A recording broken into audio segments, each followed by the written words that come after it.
Oof. Hello. Um, is the mic fine? Can you hear me fine? I'm not sure because I just tried this noise filter thingy and I'm worried that it sounds, bad or it suppressed the noise or something.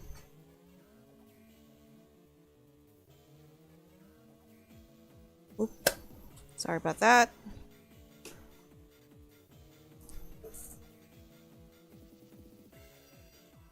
I'm not sure about the if my voice can be heard or not. Yeah, it's fine. Okay, cool. Do I need to like lower the volume for my mic or something? I'm not sure.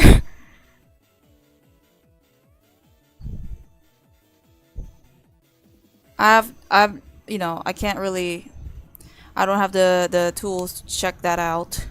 So it's like relying on the audience entirely.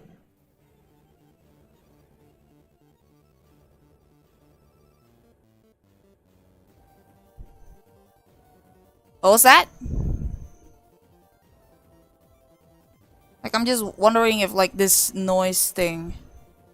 I have no clue. You can hear me fine, right? I don't need to like, I don't know,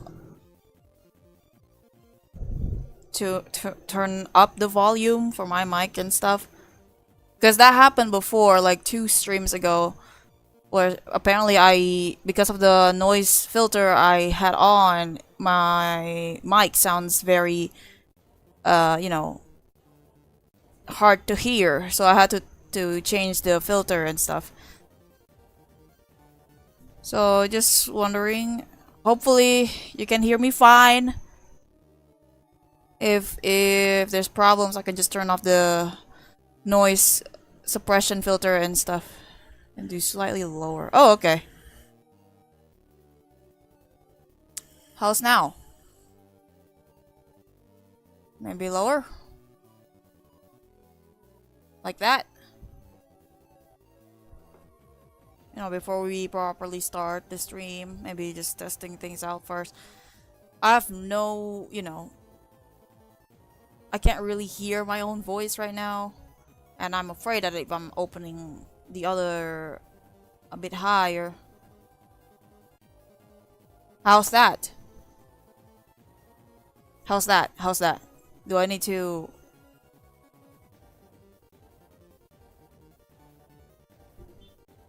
Okay. Alright.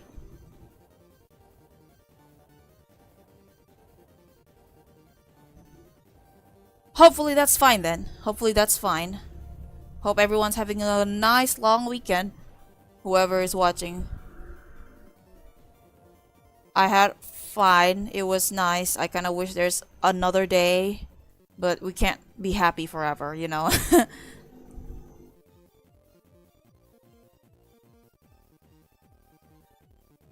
There is another long weekend, like 2 weeks from now, but I wouldn't say that's a long weekend for me, because there's like this activities at campus that I have to attend, which sucks balls. Soon over, yeah. This is the last day of the long weekend. Wish there's more days though. Wish it was a week, you know. I didn't get to enjoy myself much yet. I really wish there's more days. But sometimes long weekend isn't very good because, you know, you get to miss out on a lot of things, and sometimes you get too used to it, and when you get back to work you kind of start like forgetting things. Summer break in July? Oh wow, good for you. Good for you. I'm gonna be very busy by like mid 2026. Lots of things to do. Administration and campus stuff. Like I got to be among one of the people that take care of the students who are going to have to do their, what's the word again? What's that thing again where you oh right, internship. So I have to like manage that during the break, which, you know, we teachers, we mostly campus university lecturers and professors, there's no breaks for us. during the summer break or semester break, we stay busy. We still go to campus. We're still in the office. We just don't have to teach, but still we have to do other things. Hey, at Courage, helping out dollars. Okay. Good luck with your thing. It is currently night right now where I'm at. Maybe it's like 12 hours difference. I'm assuming. Currently where I am, it is around 10 something p.m. It is already like the Sunday is almost over. It's back to work tomorrow.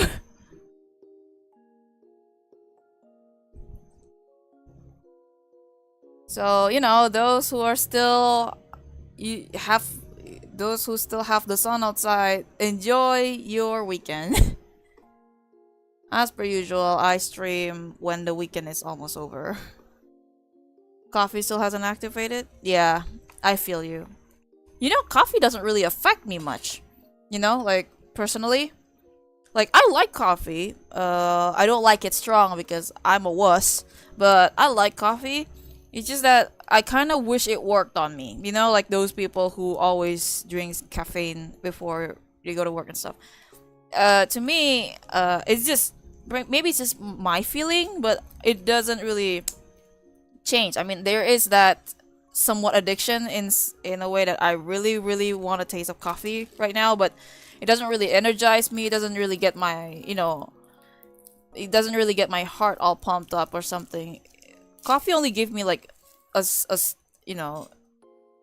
just activates my bladder and that's it. I like the taste and it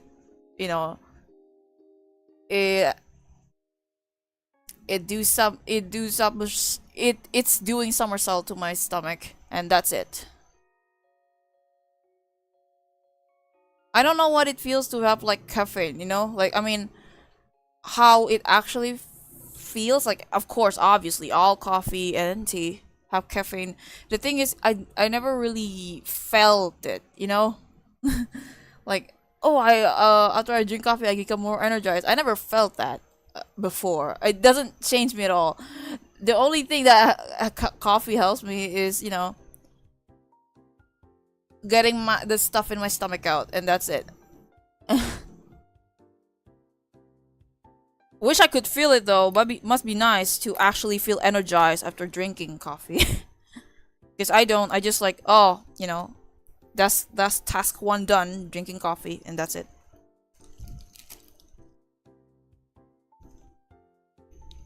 I need to hold on. I have my coffee right here. Of course, every stream I always prepare coffee. Actually, I drink coffee every day. At least I need 1 cup per day. Not because I need the caffeine, it's because I just really like the taste. It's like part of my daily routine now to drink coffee, but not because I need the caffeine, which I really do, but I never really felt it, I never really felt the effect. But I got it because I like the taste. But yeah, so tonight, it is now 10 something p.m. Maybe it's like noon, afternoon where you are.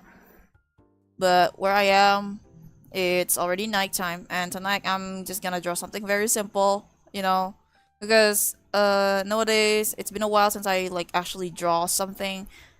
Until it's finished, I don't know if I will finish it. I hope I can in one sitting. I already like put the dialogues in and everything because those usually takes the longest for me to come up with a dialogue. So I already put up the bubble and everything. I just need to draw over the sketch and yeah. I think it'd be much faster if I already like finish line arting and I just need to color it, but whatever, Anyway, where's the scene? Where's the screen? Where's the screen? Like, there's other work in progresses, of course. You've probably seen it in previous streams and the sneak peeks I gave on my Instagram story. But, of course, because I really want to appear, there's, like, other things that I can work on. As in, so people don't get bored of the same thing over and over. I make a whole simple new one for this one. But yeah, let's start with this one. But anyway, so I was yeah, there's like other things. There's like the Sonic. No, this is for the Kiss Me, the Kiss month. This one, there's like a Sonic one. I have, but it's like a huge thing, you know. Like it's very there's like lots of things to draw for this one, and I thought, this ain't gonna be finished in 4 hours. This is gonna take like 6 or 7 hours, like a whole day to finish. It's not just this one. There's like there's other layers of this, like there's comics and such. Like this, I figured if I draw this for stream, it's not gonna be finished. You're just gonna see this sketch or maybe a line art at most. I won't color it, so I'm just gonna like create a whole new art for the stream, so you know, something that is more plausible for me to finish in one sitting. Anyway, hope everyone's doing okay. Hope everyone's doing good. I'm doing fine. I still wish there's more days to the long weekend, but yeah, no. Beggars can't be choosers. Hey, but at least you know, because of the work that I've been doing at campus, they gave me at least one day off. And, you know, I can get to use that whenever I want, and I'm just gonna save it for now. Maybe I can like afford myself another long weekend, who knows. But I'm just gonna save it for emergency for now. You got a lot of art you're doing. Yeah, I know. It's making me sick. Just kidding. But I keep doing that, you know, like starting a completely new one before I'm finished with the other one. I'm pretty sure artists can relate. Artists, writers alike can relate. Maybe I should change the brush. But the thing is, again, I have this like very odd mindset when it comes to drawing and stuff. So, you know how it is with sometimes, like artists are like encouraged to, you know, you just take your time, there's no rush and such. Yeah, well, you know, true, agree, but also I really want to get my ideas out there as fast as I can. Because I have this very weird mindset in my head. Like, it's not about who draws it better. It's about who come up with it first. So I sometimes have this like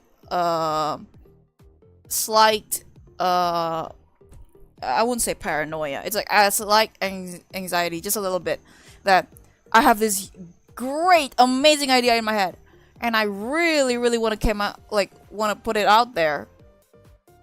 And sometimes, you know, when you know how it is with the world, like there's like billions of people on the planet, someone would have the same idea as you are, and someone would, like, you know, do it the exact same way as you are thinking about, just with different people or different characters, right? And so, like, well, you know, the chances are kind of high for that, obviously. And yeah, you can't be original anymore, of course. I'm not saying that I'm the most original person on the planet, but there are times when I feel like I have to get this idea out there with these specific characters, and I have to do it first before someone else took the spotlight. So it's not about, you know, when I was younger, right? When I was younger, I was very like into, oh no, I can't draw this. This person, this other person I've never met before in my life draws better than me. I am so insecure. That is no longer my problem. My problem is now, okay, sure, whatever. They draw great, better than I do. Who cares? But I came up with this first. This is my things. So that's why I really like coming up with multiple of artwork and ideas and such, because, you know, someone might have come up with this first, but at least I have my own twist to it, and maybe I am funnier, who knows. But that's basically it.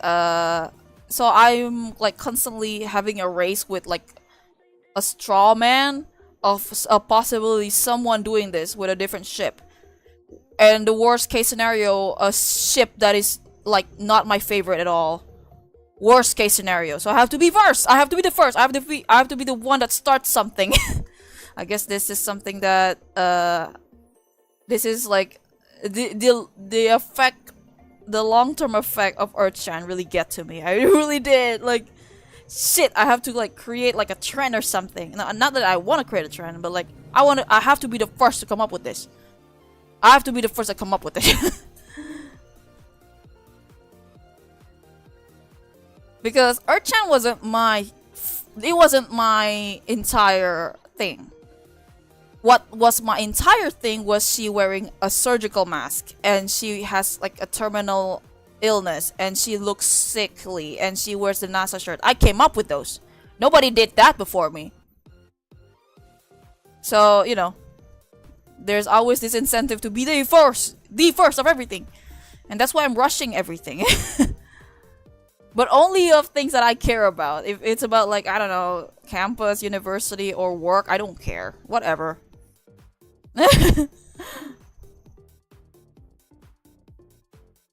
I would ride or die over things that I like. But if it's something that I don't care about, it's whatever.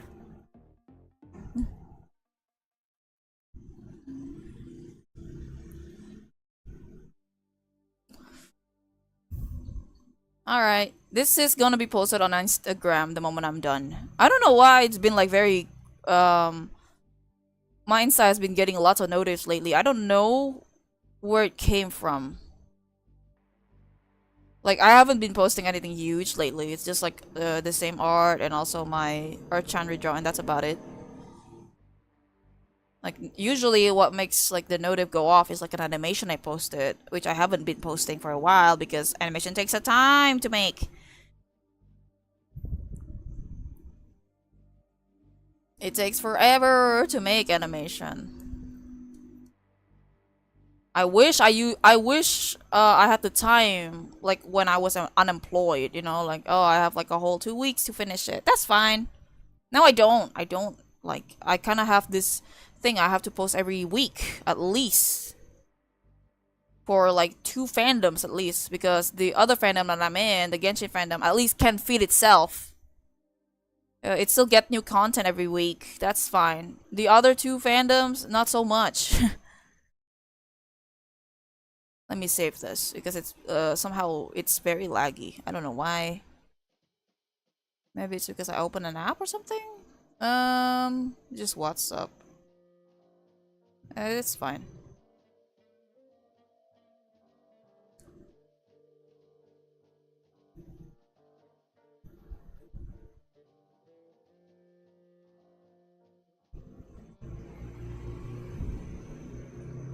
Oh.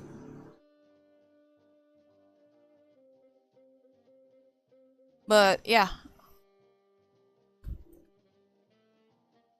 The age-old already give a deadline. Nobody else has a force on them. Yep. As per usual. You know how it is.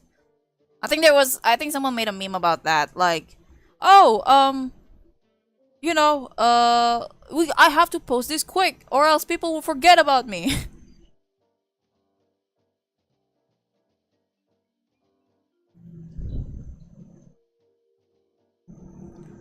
But it's not about like you know, it's not about I'm not afraid of being forgotten. It's just that I'm afraid the algorithm finally like stops caring about me.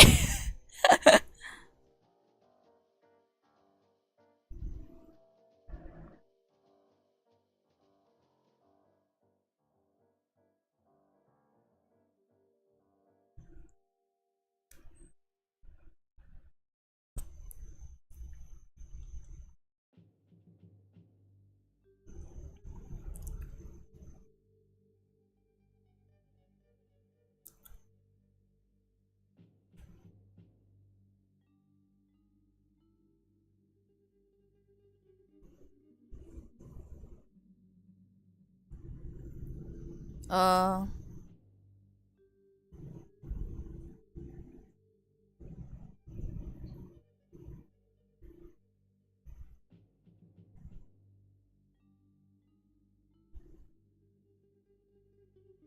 I owe myself a day to draw myself, and then I can finish till I forget on this day. Yes, correct.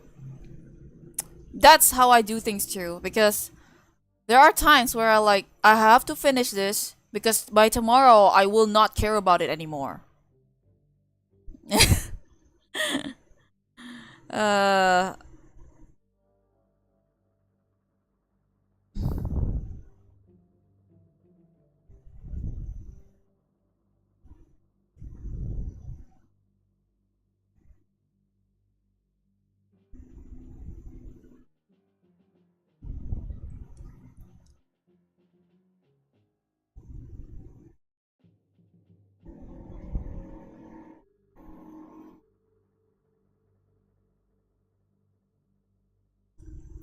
Hold on. I need to find something.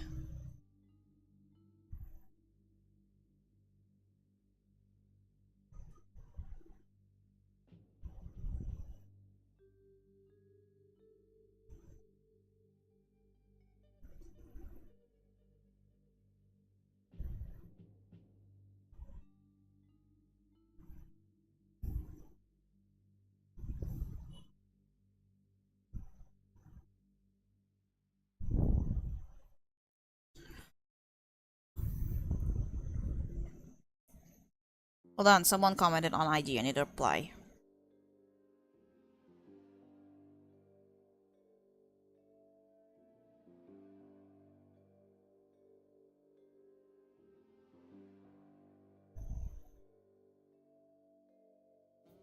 Okay, paste this.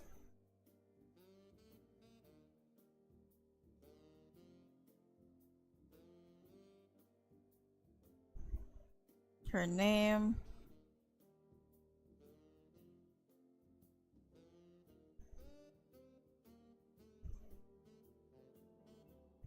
Oh, I hate the IG app.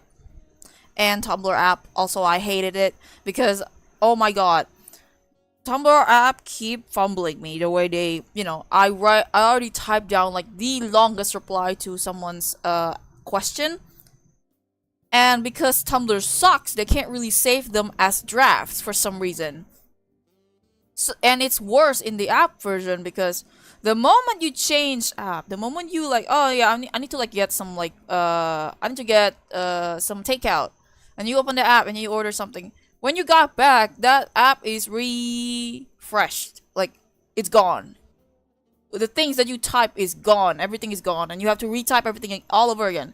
And when you do, and I did, I don't know if it's like my connection or something, but sometimes it takes forever to post. Like, when I post, when I try, okay, I've already write down my reply. It's like 5 paragraphs long or something, and I already posted it. Like, it's the loading bar, it's stuck, and I thought it's like the connection and stuff, but like it never moves, and this is like a fucking 50% chance it's happening.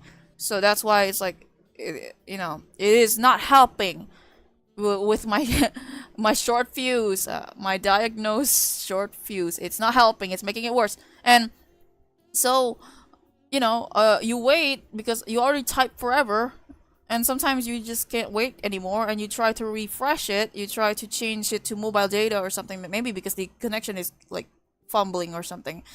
And then when oh, there's an error, network is stuff happened, try again, question mark.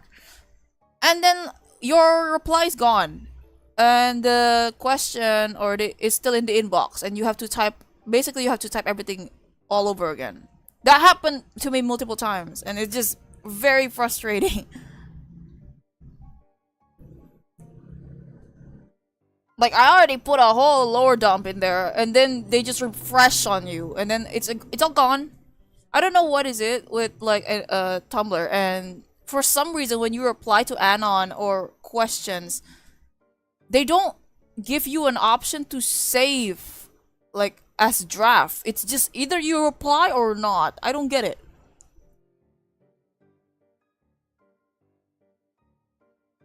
And also, because Tumblr app sucks and it follows the browser version, you can't just double click I mean, double tap and then select all and then copy and paste. No, you have to do it per paragraph, per line you press enter to. Because apparently every single paragraph is like a separate thing. So you have to copy them, like select all per paragraph one by one. It sucks.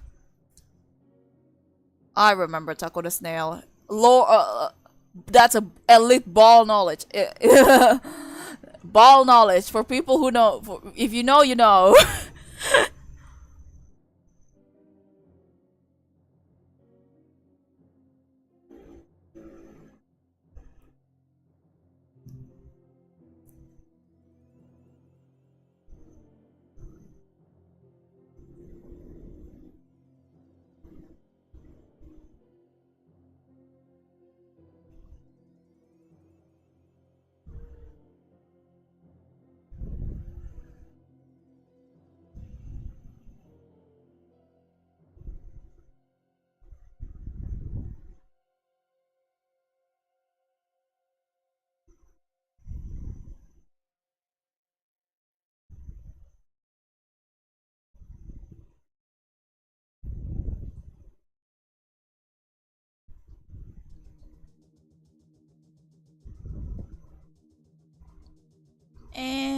Maybe.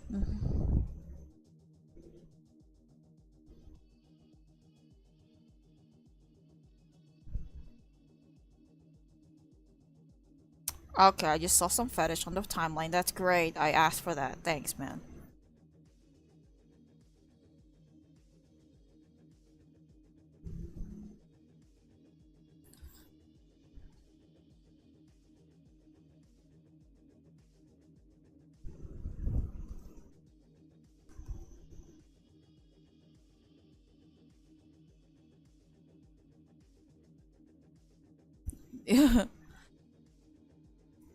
Immortal Snail. Immortal Snail, a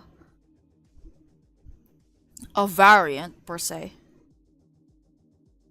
Literally, if you know type of thing.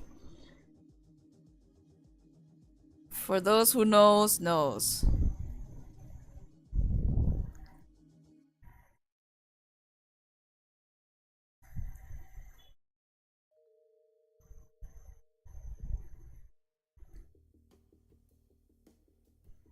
I got a bunch of snacks right next to me.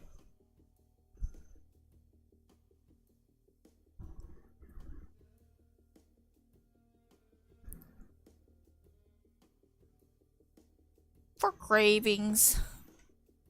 That way he can use salt. Who can use salt? The snail?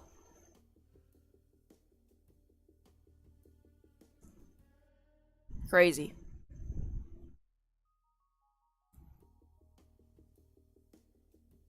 I've been listening to Nightcore these days. I never get over that. I never truly grown up from it.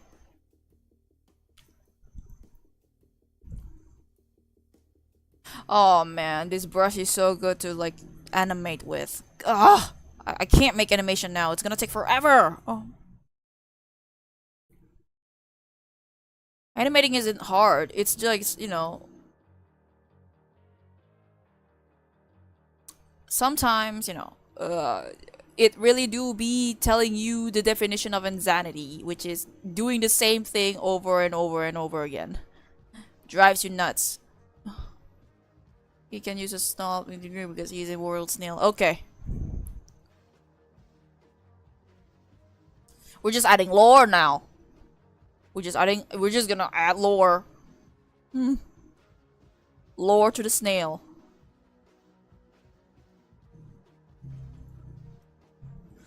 Gotta love Clip Studio. I do. I used to use Paint Tool Sai way back when. I think during the freshman year, I still use Paint Tool Sai. Eventually, I fully moved to Clip Studio Paint because I can do everything in this.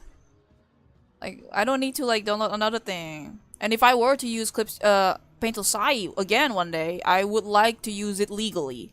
Because it is developed by one guy and I feel bad for using it for free when I was a teenager, you know? but it kind of costs as much as you know, it the price is the same as a regular old Clip Studio Paint Pro, but with less features. But you know, you get to feed one guy. There's like the morality aspect to it.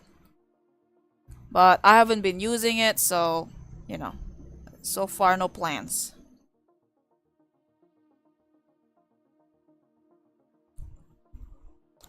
He's my snail, so I add the lore. Okay. We're just gonna keep adding the lore. Maybe like so every stream there's like a whole new lore about the snail.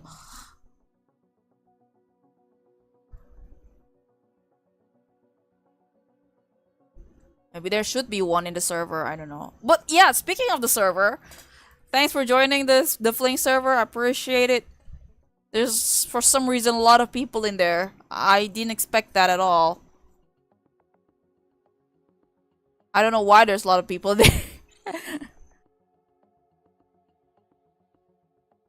But I'm glad, you know. So I always thought that there's like, oh, people who like Splings. There's probably like what, 5 people, and then there's like 10, and then there's like 12 people, and then it's like almost 40 people. Well, not counting the people that are just joining but haven't really read the rules and such, which they will be kicked out eventually. But still, like there's still a huge lot of people. Ibis Paint, good for you. I think I also use Ibis Paint, but only on my phone. But the thing is, I'm not very good at drawing on phone. I used to be able to do that. Not anymore. I mean, I can, I guess, but it's just the screen is just too small. I feel cramped. I'm so used to drawing on laptop and stuff. Like small stuff, small screens just all feels cramped.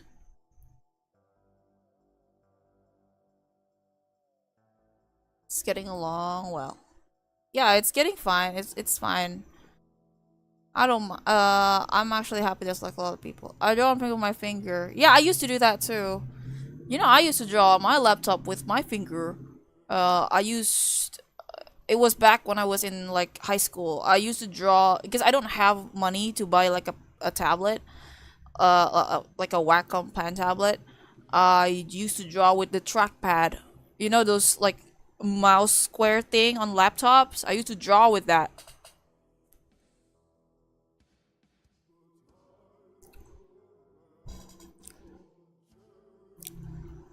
I was also like so desperate. I will like use mouse to draw. It's not even like one of those, oh, I draw on paper and then I scan it and then I line it on Photoshop or something. No, literally everything on the app. So like it's all messy and stuff because I drew them with the trackpad.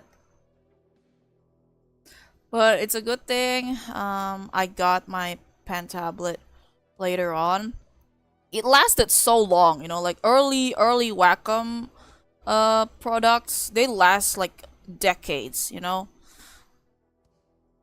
I replaced mine eventually. I think around literally almost 10 years later, and then I replaced with still the same version. Like it's still the same older Wacom model, like a pre-loved reused one, because this is the only model that I like, because the newer one sucks and sometimes they last way shorter.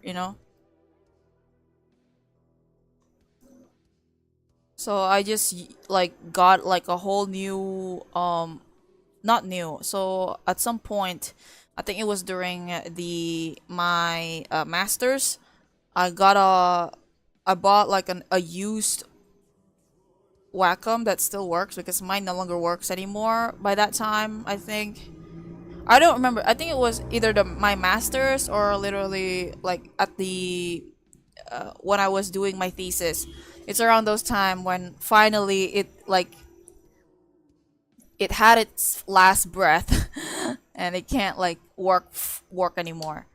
Like it was like, oh, like almost 10 years. And I still use it to this day.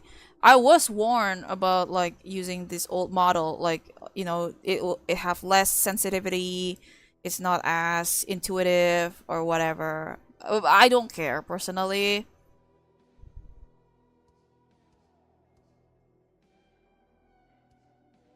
I don't care because this is the only model that has an eraser at the tip of the pen, which Wacom doesn't really have those models anymore. And it's way more handy to use it that way because I can just flip my pen around if I need to delete something. You can't really do that anymore with the newer models because they remove that feature because they are a greedy company.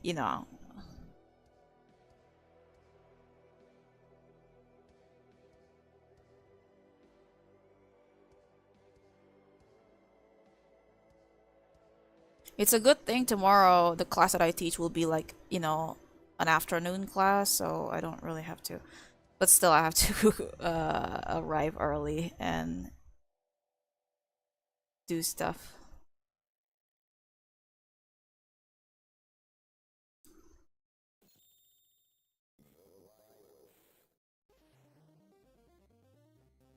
Oh man, I still have like Nightcore ringing in my head. You probably listen to the stuff that I have put on my playlist right now, but I'm currently not listening to anything. I turned down the music for my headphones so I don't listen to the music because my brain works very weird. I have to listen to one specific music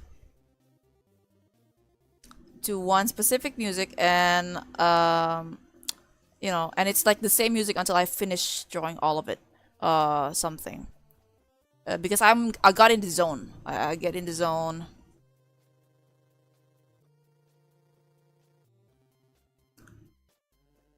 I'm reminded of like an animator. I forgot. It's like one of the most well-known animators who apparently cannot when he works he cannot listen to music. He get distracted because of when he tried, and it pissed him off so bad. So it's like he made like I think someone made a whole animation about him, basically like, oh, I'm not smart enough to be able to listen to music and draw at the same time.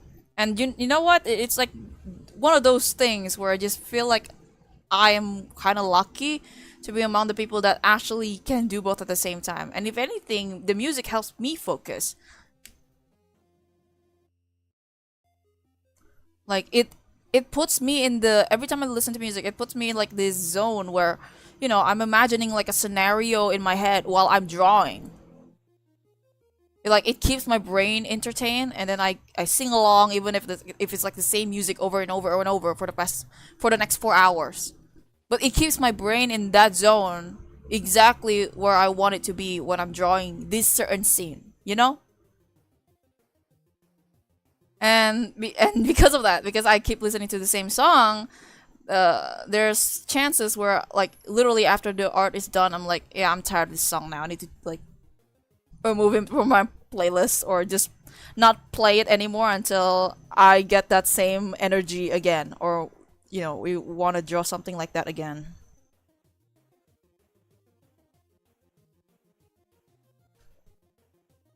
When I'm drawing, I really can't stop or lose a moment on my deck to do something I'm drawing. Oh yeah.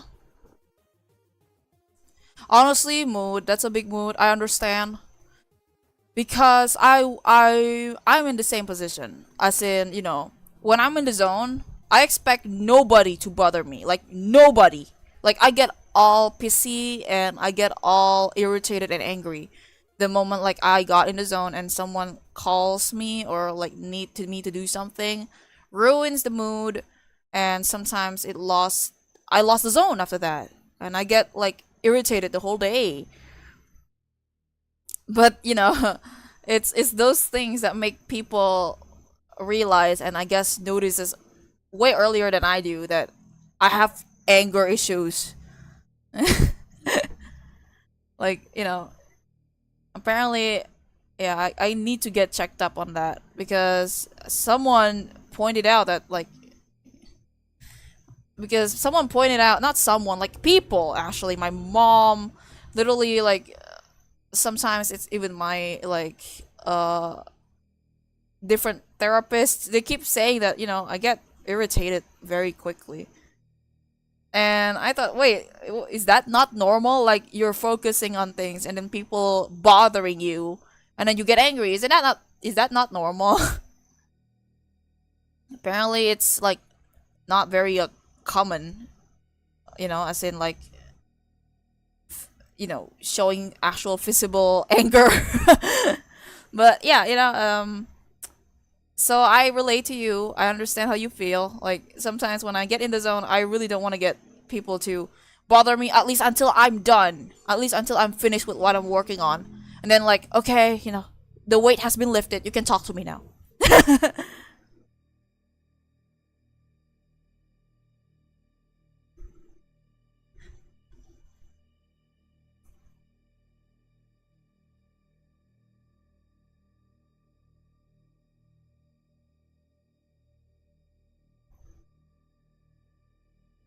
It's not that I can't draw or do activities when people are watching. It's more so, again, there are certain artwork that I really take seriously and I really want to like do it like good and like focus on it, and then people bothered me, and then that angers me because you're ruining the workflow right now. I was in my low cortisol state.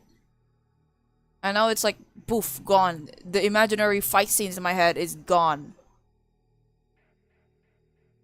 because I have other things to worry about. It's really not helping because besides my temper, it's also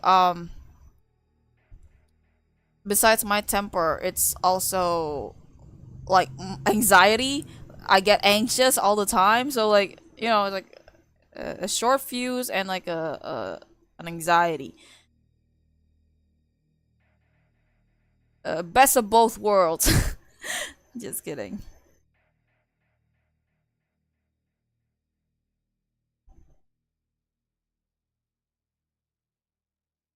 But yeah, that's how it is. I get you. I understand how you feel.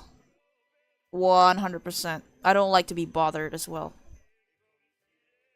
But why I'm fine with like drawing on stream is because, these are not super serious. I can just whatever.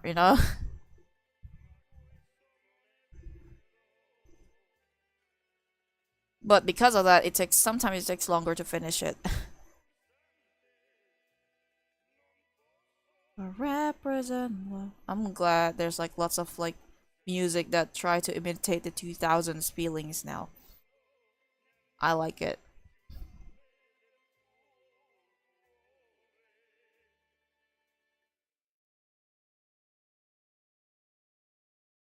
Wow.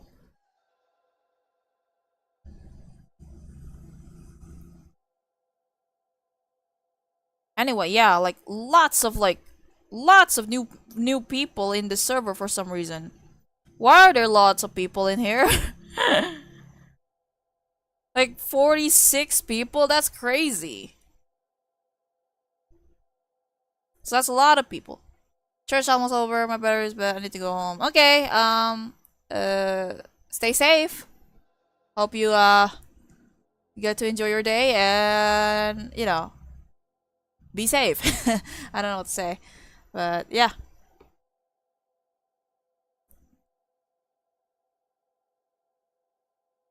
I'm still gonna be streaming at least for the next 2 hours or so. So don't worry about it.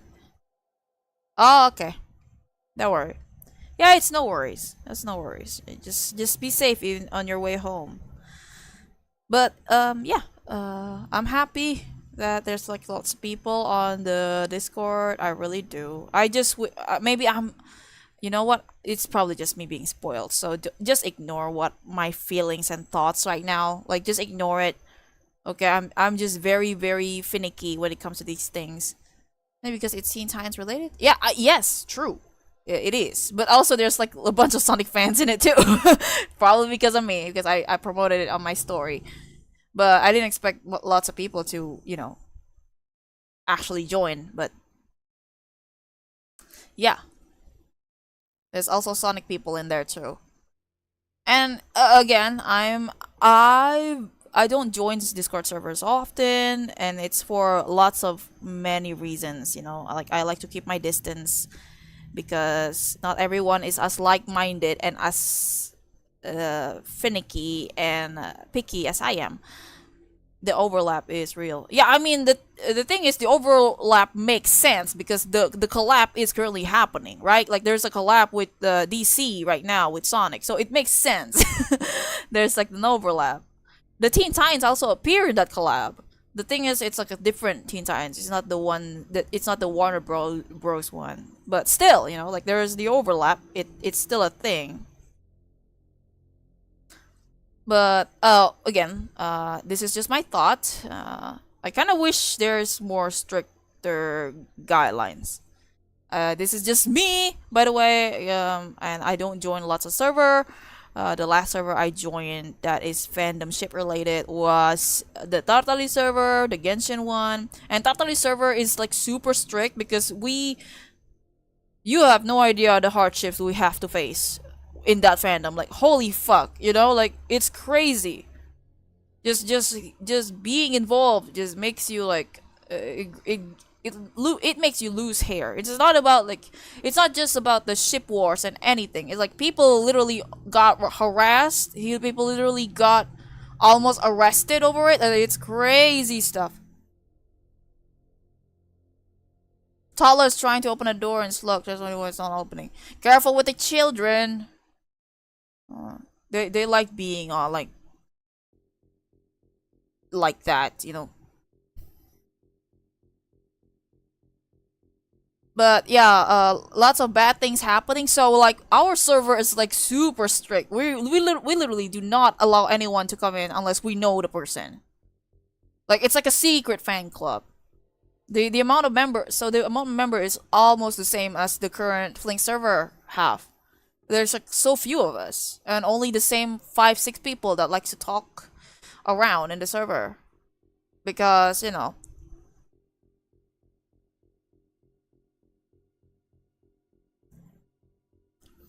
And we have super strict rules because we are mostly consist of mono shippers. Not all, but mostly consist of them.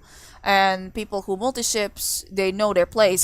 Just kidding. But like they know the rules, the rules as in you can only talk about this one ship and nothing else. I mean, you can talk about different ships.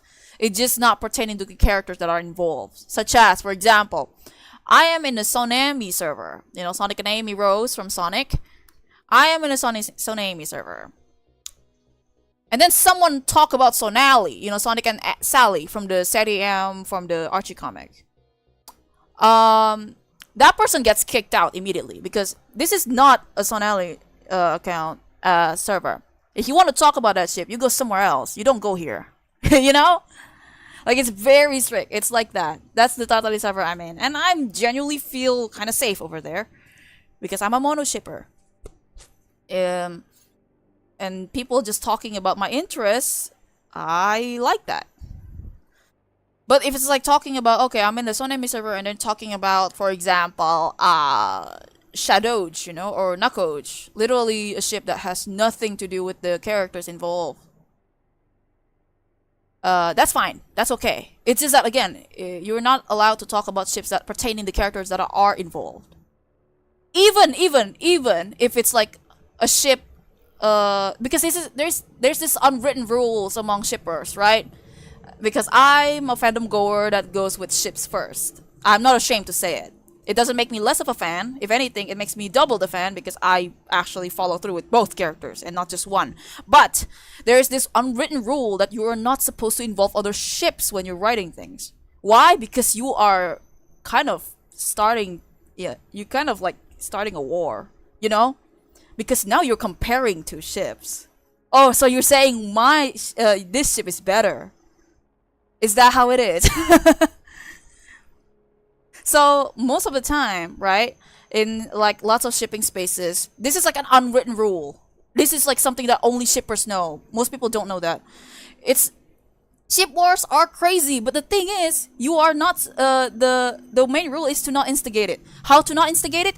Do not bring up one ship to the other one. It's very easy. It's very easy. It's very easy because the moment you bring up a different ship with with the same characters, for example, Sonic and Amy, and then Sonic and Sally. This post is talking about Sonic and Amy, and you're talking about Sonic and Sally. Why are you trying to start a fight? You're not supposed to do that.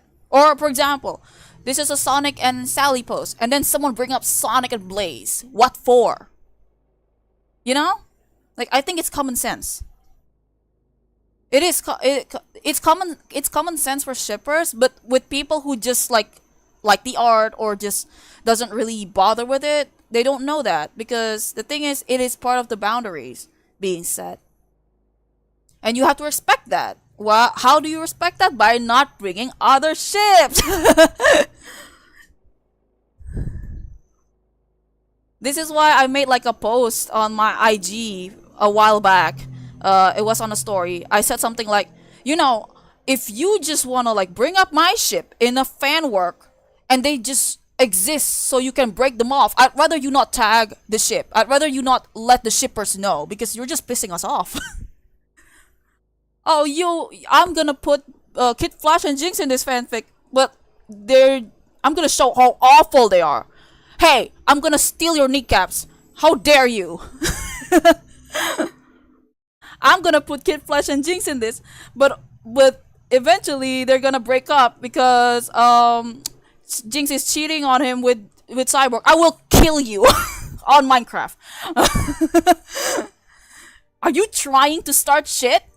You know, it's very easy. It is a very rule to follow, easy rule to follow. I mean, like you just don't like piss people off like that. Because the thing is, ship wars happen because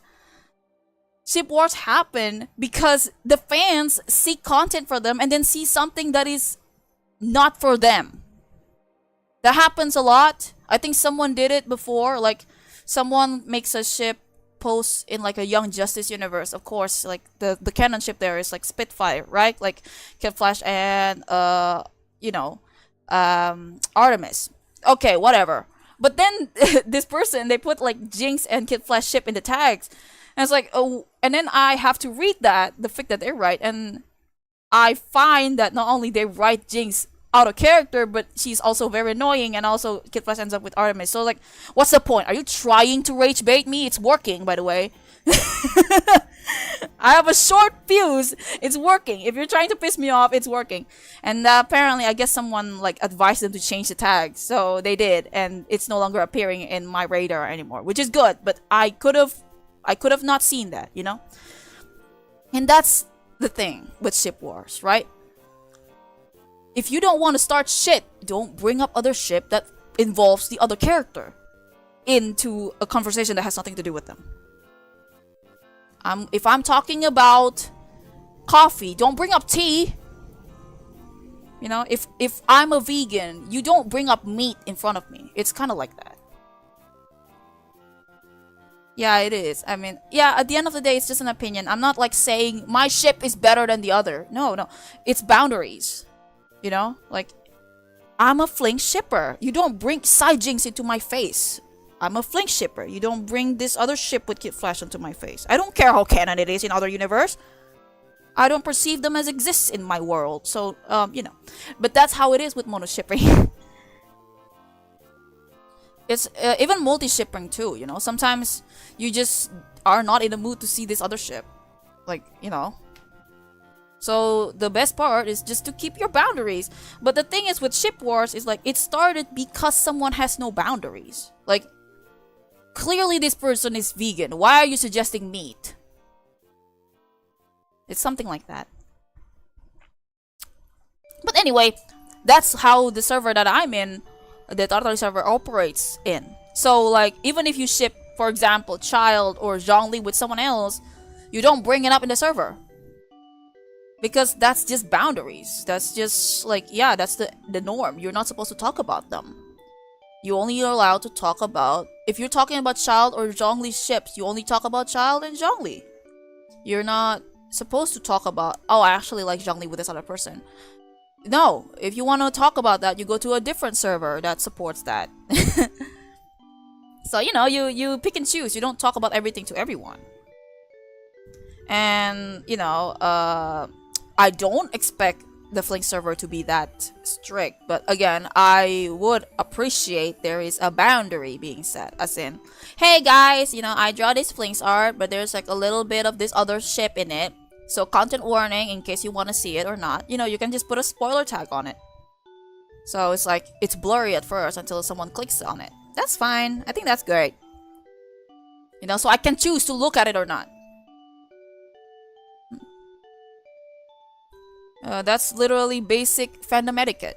If you want to show something and you're not sure if someone likes it, you just blur it out. You just, hey, content warning, not that there's something not safe for work or anything. It's just a completely different ship, and maybe someone doesn't like it, so I'm just putting a warning there. I think that's like fandom common sense, Like, you tag everything. That's why that is literally why AO3 existed. Yes, like the Sonemi art. I know not everyone likes Sonemi. That's why I blurred it. I know some people probably like Sonic and Blaze, some people probably like Sonic and Sally. So I blurred it. If you want to see it, you can see it. If you don't, there's no need to. You just need to know what's in it from the description I write. That is literally why Archive of Our Own, or the fanfic website AO3, existed. And it has tags. You don't like, oh, it's not just about these characters in it. No, you have to warn everything. Like, oh, there is blood, there is gore, there is additional ships in here that you may not like, so when you filter it out, you can just not see it. So I kind of wish that's a norm. I kind of wish that's like being enforced a little bit. I'm not saying that you can't talk about other ships. It's just that if you want to post other ships, you have to warn me next time. You have to warn other people. Not everybody likes your ship. I know this. This is very, very... it is a common sense, at least to me. I am raised in the fandom. I know what to do and not to do in it.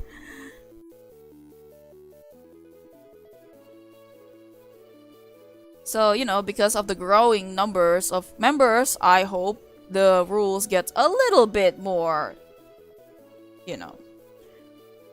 enforced. I'm not saying it should be strict. I'm just saying, hey, there is gore here. I'm just gonna like post it, and I'm gonna warn you there is something here, and it's in spoilers. That is it. It is very easy, and it doesn't limit to just gore. It limits to everything. Like, there is this other ship in it, or there is this other thing in it that some people may not like. That's fine.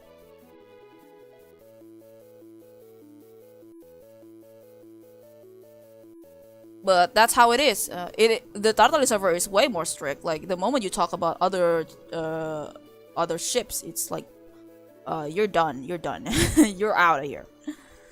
I don't propose that should happen in the Flink server, but it'd be nice if there's like a,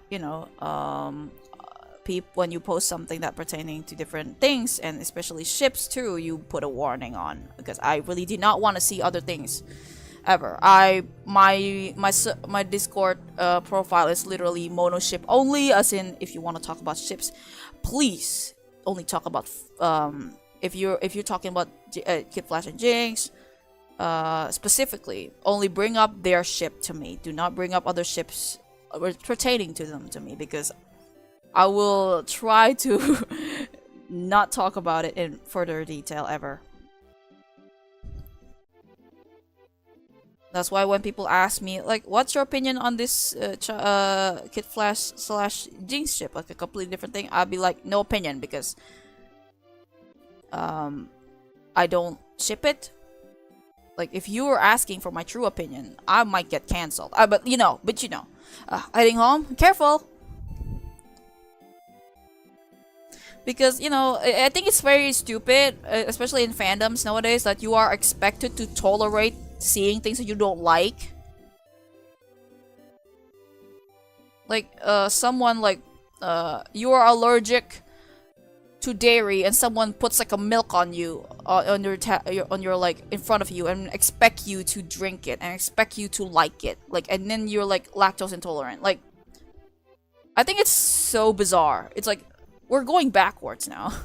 Whatever happened to, if I don't like it, I block it.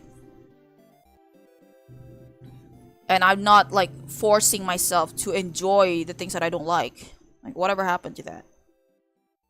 That's driving? Oh, cool. Careful, careful on your way on road regardless, you know, careful. I'm not a ship talker, so it's not a problem for me. Yeah, it's not a problem. It's just a thing that I do because this is my entire fandom experience. All my life, ever since I was a toddler, I guess, how I engage with fandom, how I engage with the media is by ship. It's only by ships. If I like the media, I like the video game, I like the movie, I like the series. I will not I will immediately just forget about it later, like because it it doesn't stick to me. I like something, oh I like it, the visual is great, etc, etc. It's not like I can't enjoy it. It's just that I would stop talking about it. With ships, that makes me not stop talking about it. You know, like because I keep having different scenarios with them. I keep different analysis with them. But with like media and such, it doesn't interest me unless I have a ship to be attached with. That's why I cared about Genshin initially because like yeah, okay, this world building has nothing is like probably just nothing, but I can use this for my ship scenario. Like it's like that. But if it's like, oh yeah, I like the world and stuff, that's not gonna stick with me ever. What makes me stay is the ships. What makes me like maybe I like the world and then like oh I come up liking the ship and that's what makes me stay. That's what makes me want to contribute. If I just like the world, like whatever,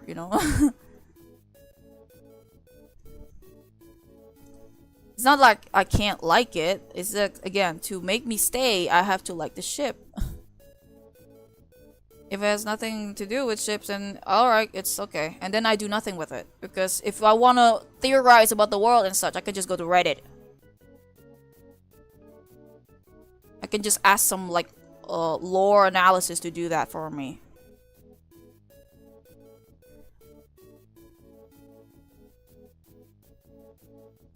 No, the thing is, right?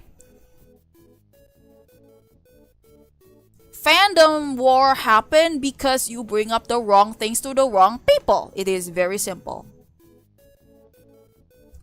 Like chaos only happened because you brought up meat to the vegan club.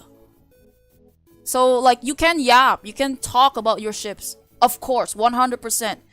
Be the biggest yapper out there like I am. But you know your place. Like, okay, I'm gonna talk about this ship, but only with these people who likes it.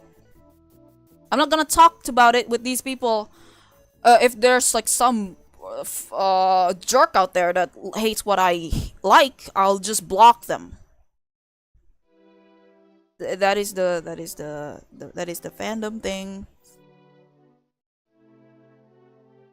Like as long as you talk about it with like again the correct tags, you don't like you don't openly yuck on someone's yum on someone's post, nothing will happen, nothing bad will happen.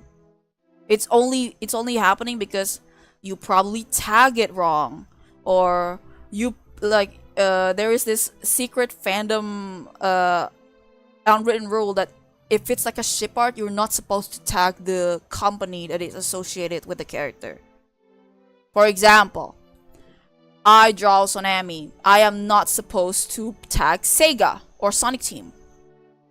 Because people who uses that tag only search for official content. Putting that tag in my ship art is like claiming the ship to be canon, which is not true, and you're gonna piss people off. So, if you wanna post talk about ship, you only tag the ship. And it's not like the Sonic fandom that for some reason never learned fandom etiquette, even though they're like the pinnacle, the grandfather, among the grandfather of online fandoms. They never learn about these etiquette for some reason. Basically, they keep like tagging ships in like opinions that nobody fucking asked for. Because they keep doing this on Twitter. Like, for example, yeah, I actually don't like hashtag ship A. I actually like hashtag ship B. Like, are you trying to stir bullshit? Are you trying to pick fights with the shippers? Because now you're just openly like comparing ships in the tags where they're looking for fan arts and fanfics and such. Like, they keep doing that for some reason. Like, they never learn. They never like understand that there is boundaries here. Tags is where people find fan arts. They're not asking for your stupid opinion in which you say I don't like their ship. Like, that is disrespectful, and also you are starting the ship war with it. You're not supposed to do that. But yeah, again, the people who start ship wars are those people. People who just complain about the ship and like openly use tags. Like, and then they're surprised. Why are the shippers so rabid? Motherfucker, you shit on their lawn and then you're surprised why they're mad at you?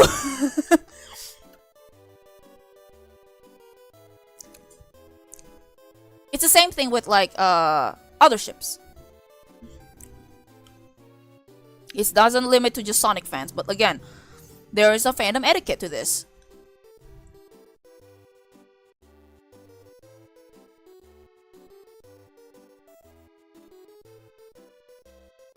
Let me reload this.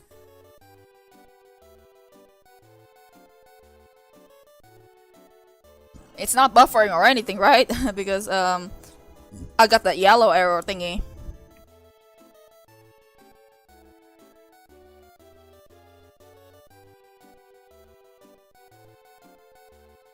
Oh. Exactly, Dragon Direwolf. You know what I'm talking about. Exactly what I'm talking about. Exactly. Like, right? Like, okay. Why are you tagging this? Like, does it, like, what does it benefits to, what are you trying to give to the shippers, really? Are you trying to piss them off? Shippers are trigger happy, but only if you purposely trying to shit on them, you know, like that. Like, what are you trying to do, really? Like, people just tagging stuff, and it has nothing to do with it. And worst case, they do it, and then, like, they just do it just to compare one's preference to their own, which is, like, okay. Like, we don't ask for your opinion. And you're actively starting a fight with it, you know? Like, it's very unproductive.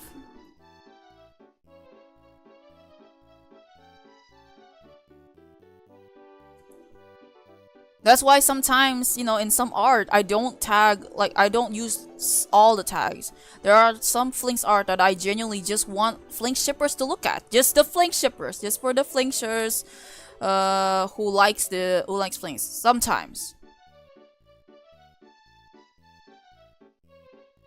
Because, you know, again, like, I know the audience, I wanna get my art out there. I don't care about how many likes I get. I just want people who like Flink to see it.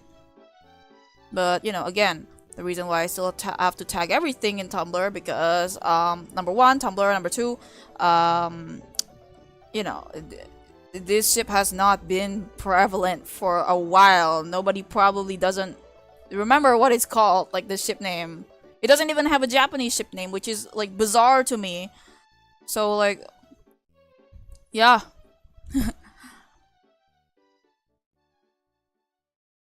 I have to, like, remind people about it. I still have to, I need to,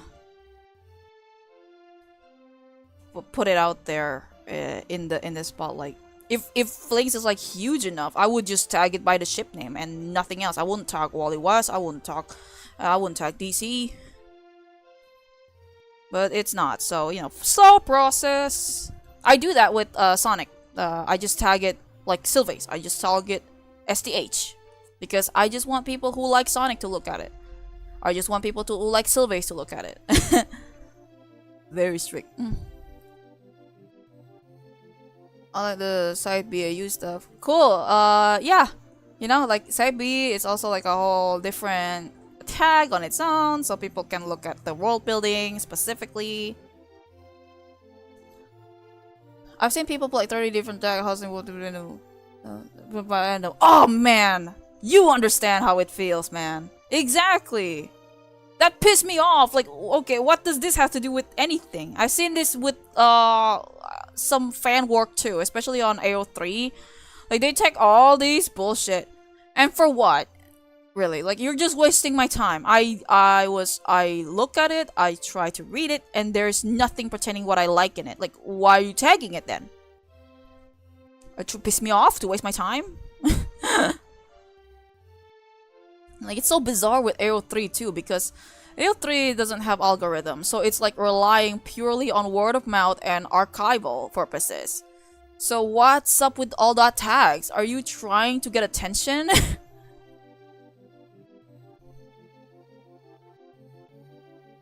Exactly. And these problems also happens to ships, you know, like, it's not just random characters sometimes. It's like a completely different ship that has nothing to do with anything, and then they tag the other ship that may not share the same character in it.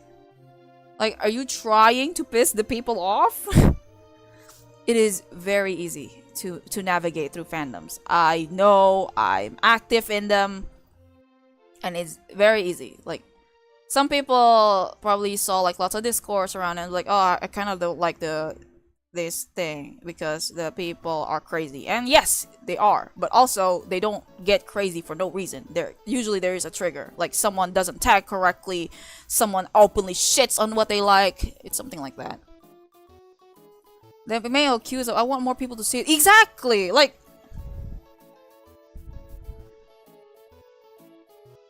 if anything, people will block you. I would block those people who tags wrong immediately, like on sight.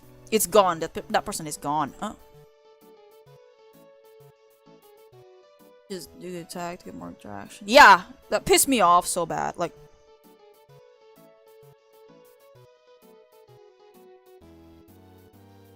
I'm not a big fan of that, and that applies to ships too. That applies to anything in fandom. You're trying to post anything in fandom. And it's like, you're making it a mess, basically. Like, it's a clutter, you know? Like, the tags are there so we can find things that we're looking for. And then you have these people who just tag whatever just because, I don't know, they're kind of related to Batman, or they're related to this character, I guess. Or, well, they talk, but like only once. Like, okay. You're on my block list. I don't care. It's nothing personal. Sometimes it's just like, irritating.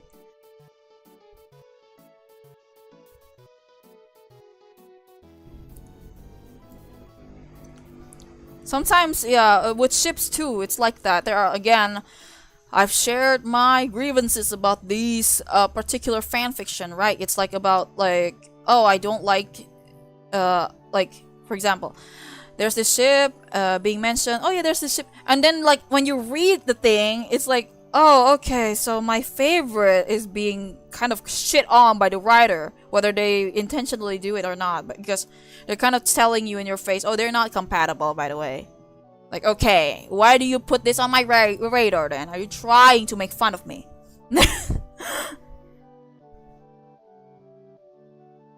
I still didn't understand. Yeah, especially on Tumblr, right? Like, they're very peculiar with the tagging stuff. Tumblr and Archive of Our Own.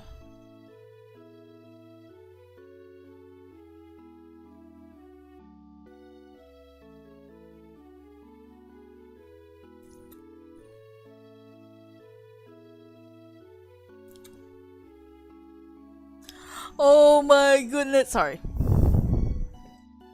Oh shit. Something fell. But yeah, that's pertaining tagging. It's very, like, lots of fandom discourses isn't just because, shippers be shipping. No. Usually they kind of just shit on one thing, and then, like, oh, they're surprised people got angry. Yeah, obviously, dude. Like, you work 9 to 5, you just want to look at cute artwork, you know, you just want to read some fluffy things, maybe a little bit something steamy after work, and then you see this shit, and someone just kind of, like, low-key mocking your preferences because, you know, look at me, I'm gonna draw your ship badly, or I'm gonna, like, badly as in like making them like incompatible, like in any way, like making a hate art on it, or complaining about the shipper's behavior, or like literally just clogging the tag by, oh well, you know, they talk once as exes, even, and but I'm still putting them in the main tag. Like, okay, you're just mocking me at this point. And like, you know, sometimes I really want to chill out. I want to chill down. I want to read something sweet. I want to watch. I want to like see something sweet. And then I get like some people complaining about, oh, this ship doesn't make sense. I don't care about your opinion. Get off the tag. Happens a lot. Get off the tag. I am trying to I'm trying to relax right now. Detox. I'm trying to detox myself. And you're putting this shit on here. Happens a lot, especially in Sonic fandom, in regards to the shock value thing. Like, oh, fuck off. Whatever, man. Like, I don't need to see this. You're trying to piss me off. I work 9 to 5. I have no time to deal with these people. So it's like, again, you know, like lots of things happen because somebody just starts shit and doesn't know boundaries.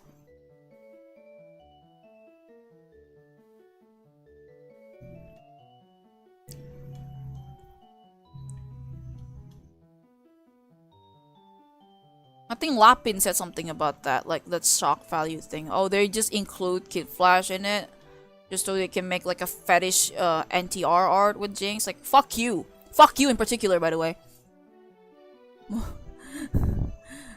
Can you tell I have a short fuse? Can you tell I have an anger issue?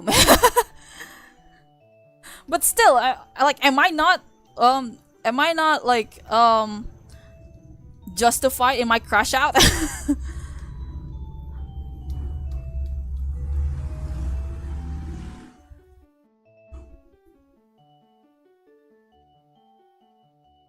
It's same thing with this fanfic I read recently. Like I complain about this on my Tumblr post, and it's like a recent fic, and someone would probably find it if I tell them, but I'd rather not tell them. I'd rather you just find them yourself. I don't want to direct hate because, again, at the end of the day, despite everything, they draw or write or whatever the hell for free, right? Okay, we can't really complain about this. Here's the thing, though, right? Like, yeah, you tag it like wrong. You know, if you want to make this ship looks kind of not very good or whatever, or you're just trying to get them together to break them off later, put them in an additional tags and not the main tag. Like, oh, minor this ship, or be as detailed as possible, right? This isn't the bookstore where you don't know what the book is about, right? You have to buy it first before you read it. No.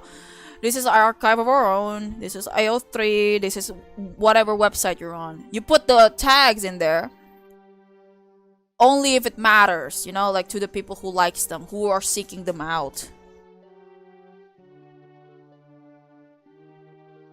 You had a short fuse? Oh, I have a shorter fuse. I can literally explode right now.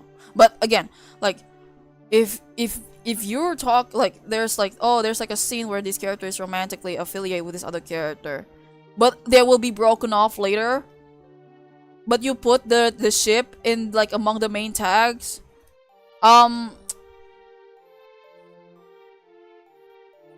know, the things that I want to say, I would probably be canceled for. That's what I'm gonna say, okay?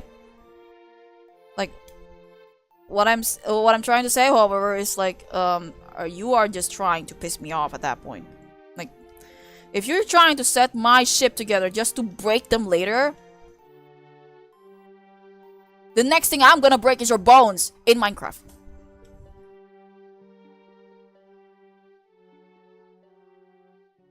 I'm very serious about this shipping stuff. I really am. Like, I mean, I think the crash out is justified, I think. I mean, I spent hours doing fan work. I'm not even getting paid to do this, but I spent time because I love it, and then I see people trying to piss me off. I think the crash out is justified. I don't like leave hate comment or anything. I just block the user because it pissed me off. But again, still, like, come on, no boundaries. If you want, are you trying to piss the shippers off? Like the people who are just there just to like read something after school or after work, and you're trying to like, hey, by the way, your preference, they suck as a pairing, and I'm breaking them up. Like I will kill you in Roblox.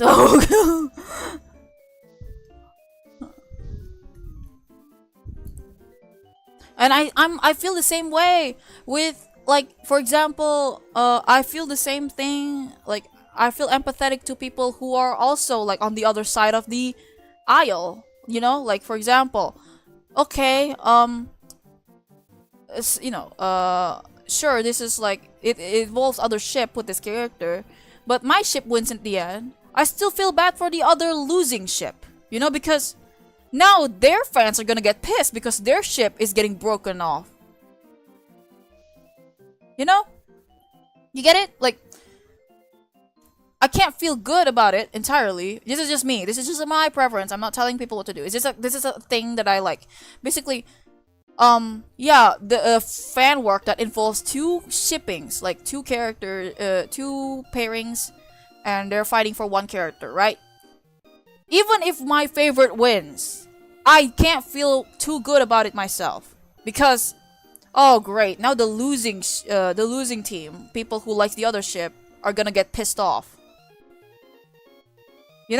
Like, oh great, some ship war is gonna happen. And I don't want that to happen. Again, like, I don't like other ships, but I respect them. I respect their preferences. And I would much prefer for both sides to not interact ever. As in, like, we exist in our own space. So, yeah.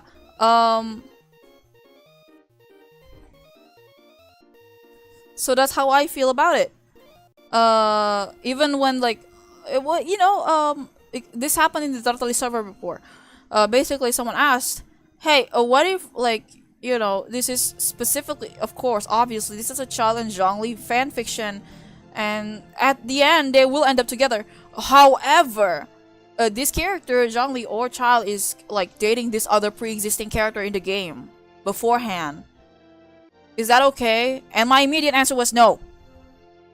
The only allowed exes being mentioned is, again, only talk about very super duper briefly, or the safest option, it's with a mob character, or specifically a faceless character, like some random Karen, some random David that has nobody. That's actually a much safer option, because if you bring up other ships, even if it's like canon and stuff, most of the time it's like you're trying to stir up a fight with both ships. Like, it doesn't, like, people who ships it and then you break them off will get angry, and those people will start fight with the other ship, the winning one. Like, that's the thing.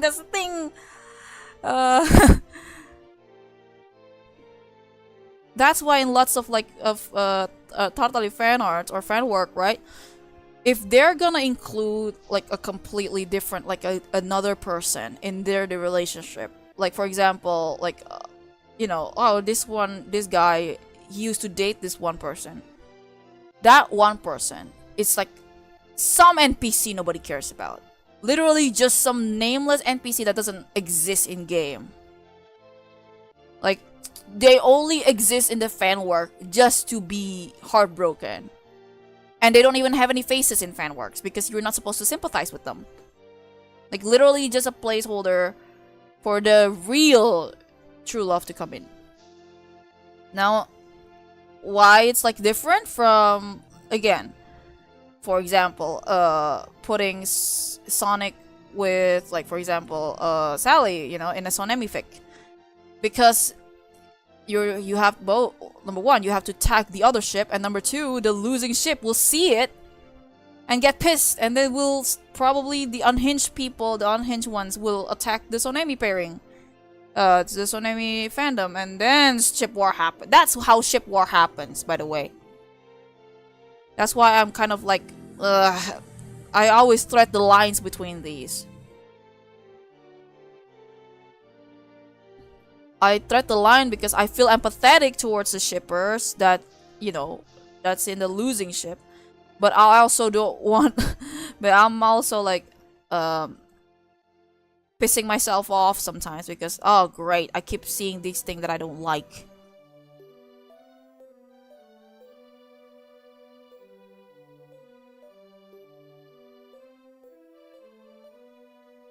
But yeah, you know, like, again, at the end of the day, shipping isn't serious. It's not really like it's not super serious and all. But when you look at it in a different lens, as in, like, you know, some people find comfort in them. Some people just want to find, like, you know, something to enjoy after work or after class. And then they get to see bullshit in the tags they're looking for. I mean, no wonder ship wars happen, you know? Like, their comfort is disturbed by some rando who doesn't get boundaries. I'm not saying it's justified to start fights, but it comes from a place. It doesn't happen unexpectedly. Like, tags is like essentially a safe space for some people.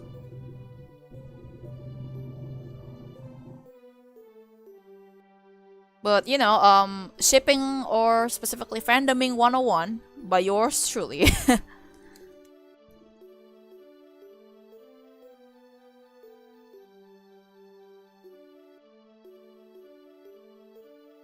That's how it is with me and fandoms, you know. Oops, wrong layer. I mean, wrong function. Oops, I don't think... Oh, it is correct. Okay.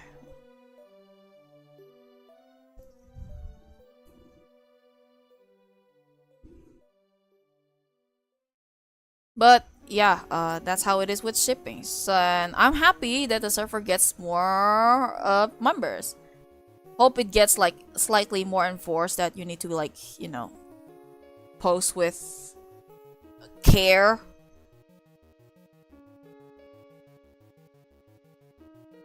If this is a Flink server, why are you bringing up other ship in it without warning? Like, are you trying to start a fight? Are you trying to piss me off? I have a short fuse, you gotta be careful.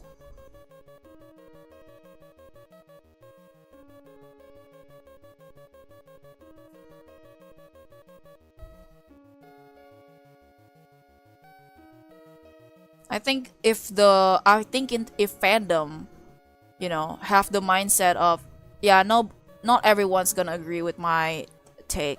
Yeah, not everyone is gonna like my ship. I think we'll be better off, you know. We'll be a much more peaceful place.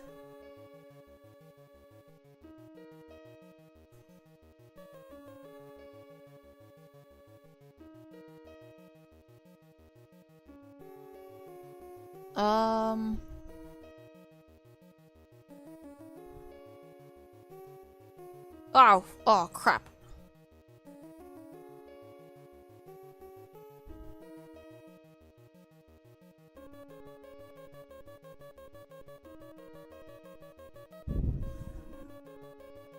Ouch, ouch. And yeah, I keep getting asked about what do I think about this other comic book? What do I think about this other book pertaining to Flash and or DC and stuff? How do I say I don't read all of them? Like, I don't even read most of them. I only focus on, like, the Teen Titans 2003 version specifically. I don't care about the other continuities. How do I say that? I have a tunnel vision when it comes to these things. You know, like, especially in Sonic fandom. Like, not everyone likes the modern Sonic. You know, not everyone likes the IDW Sonic. And they can separate them, you know? Same goes with me and DC. Like, I don't follow every timeline ever. Especially since every iteration of the character is a completely different person from the previous ones. Like, please do not expect me to know everything and have read everything. If anything, at some point, I also intentionally refuse to read them because I'm afraid it will affect how I view these characters in a completely different world. You know, like, oh no, Spider-Man is like Spider-Man is like an awful person in this one iteration in this one universe, and then it eventually affects how I view this character in other universes. So I tend to avoid that.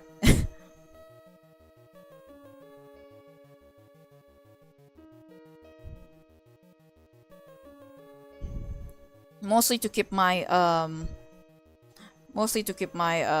view of the character as pure as possible, like literally from the source.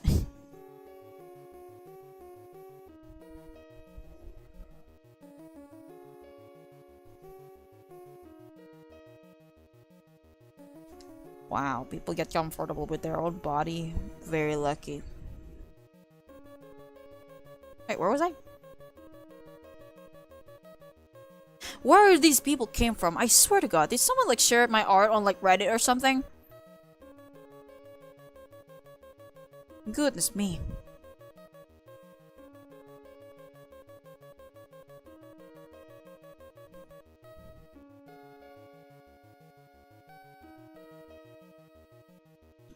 Some fucking DC fan account is liking my Flinks art. Yeah, thanks for the acknowledgement, buddy. Anyway.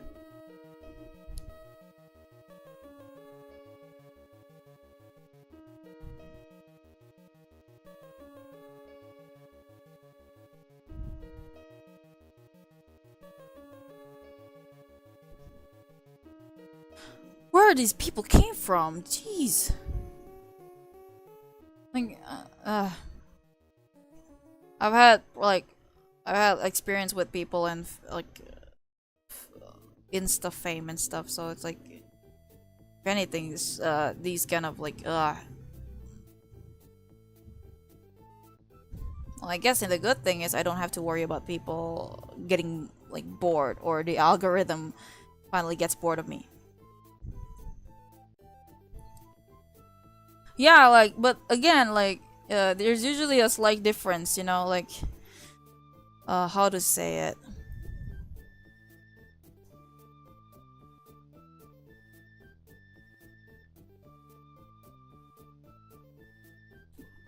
Whoa, look at that.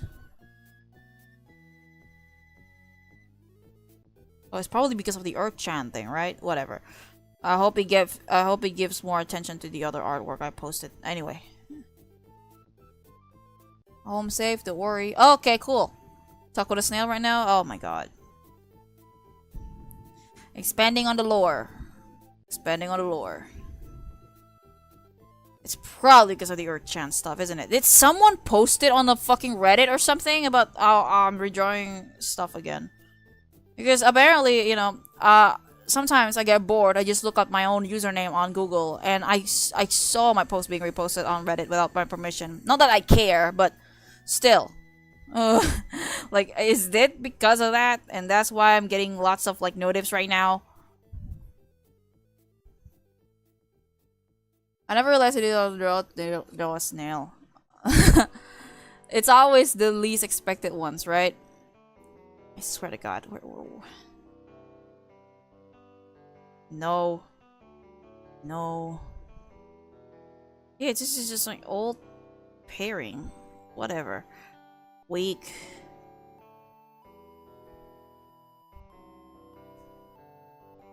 Yes, somebody shared it on my on the Reddit. That's fine. I don't mind it. I don't mind my post being shared without permit. As long as nobody claims they made it or they feed it into AI, I don't care. But still.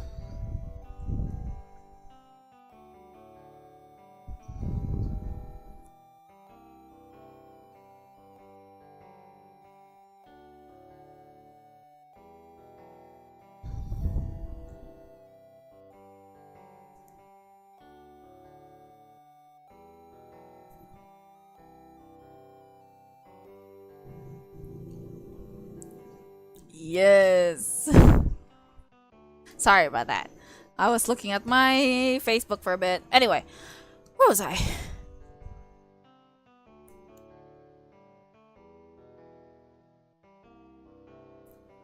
Oh man, to think it's already 2 hours. Wow. I yap a lot. I can't help it. I like yapping.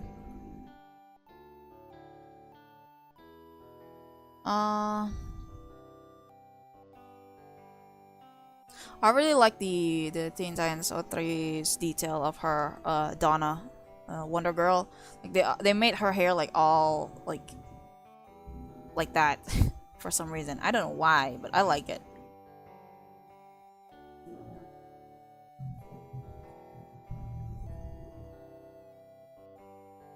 Okay.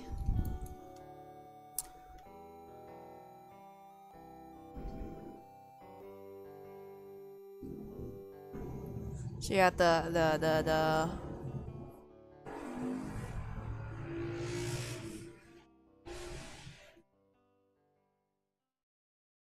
okay. Let's copy paste it to save time and just edit it a little bit. I guess there's the other panels I haven't drawn yet. Oops, too big. Oh, thank God. Thank God for Clip Studio Paint. Oof.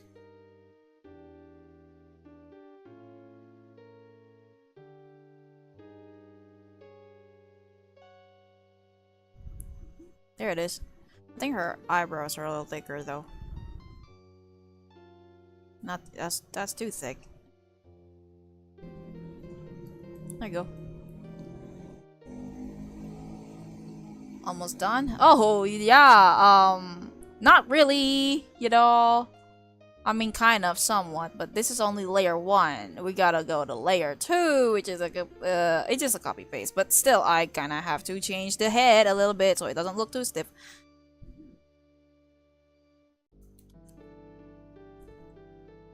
Ooh.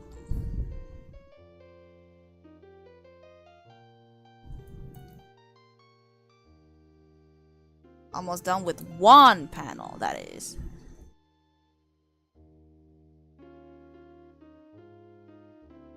I have to change it. Oops, connect the lines, and then we move it.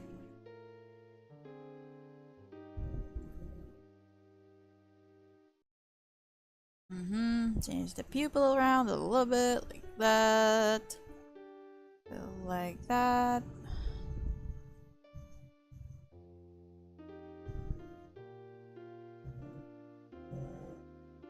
The best thing about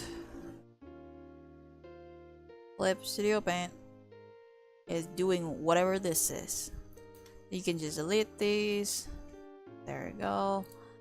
It's a little weird. That's because it's not morphed yet.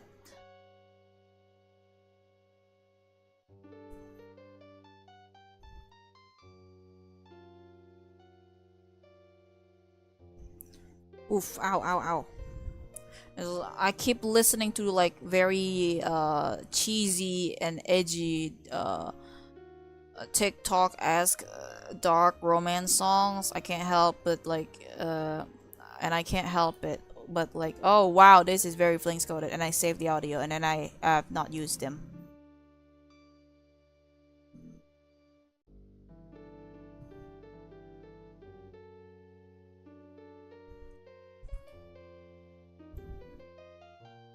I am trying to sell the appeal of Flinks with this artwork. Like, yes, sure, the ship is only introduced like literally 5 episodes before it ended, and it ended on a Things Change episode with Terra, in which now everybody forgets about the whole season 5. They only remember the Terra thing, and that sucks to me. But anyway, I wanna like sell the appeal to why I find this ship very funny and not boring, unlike some other ones. Hold on. Okay, that should be fine. I'm trying to sell the appeal by making them funny. Like because that's what I've been doing, like in Instagram and such. Like, nobody would expect the character from Teen Titans like Jinx to be a big fan of My Little Pony. Like that's like my own thing, because I'm trying to make them relatable. But it is kind of canon too. So I'm not lying.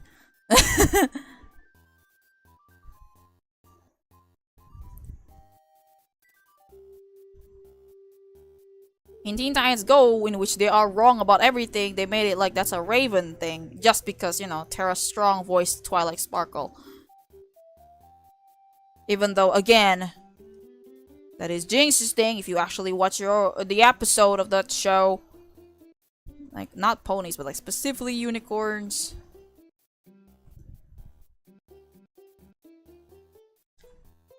Like literally, Jinx being able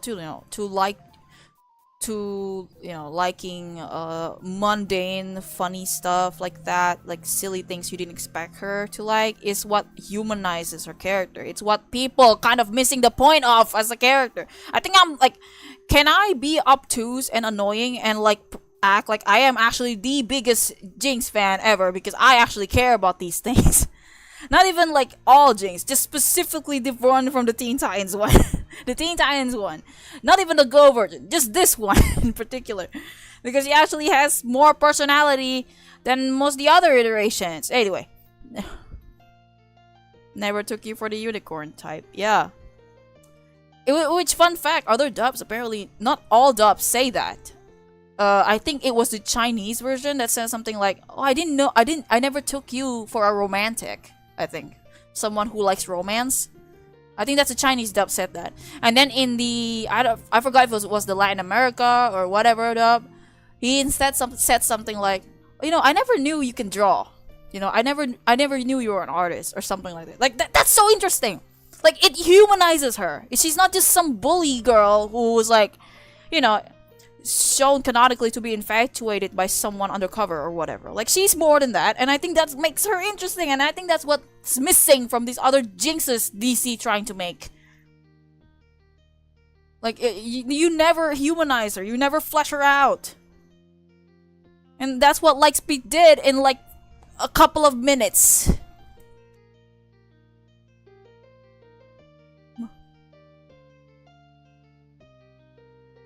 And yeah, so far DC is still missing the point, which is never change. Comic book company never change.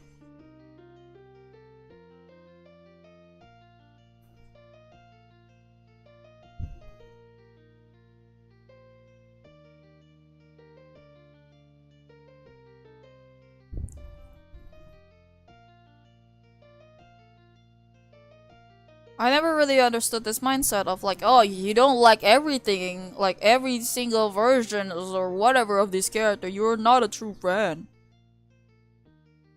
Actually, I am a true fan of one iteration, and I will be very crazy about that one iteration. Like, I know everything about it. I know nothing about the other version. I know nothing of the other variants. I don't care about them, but I will literally like the front lines immediately when you start a problem with this other version that I actually care about.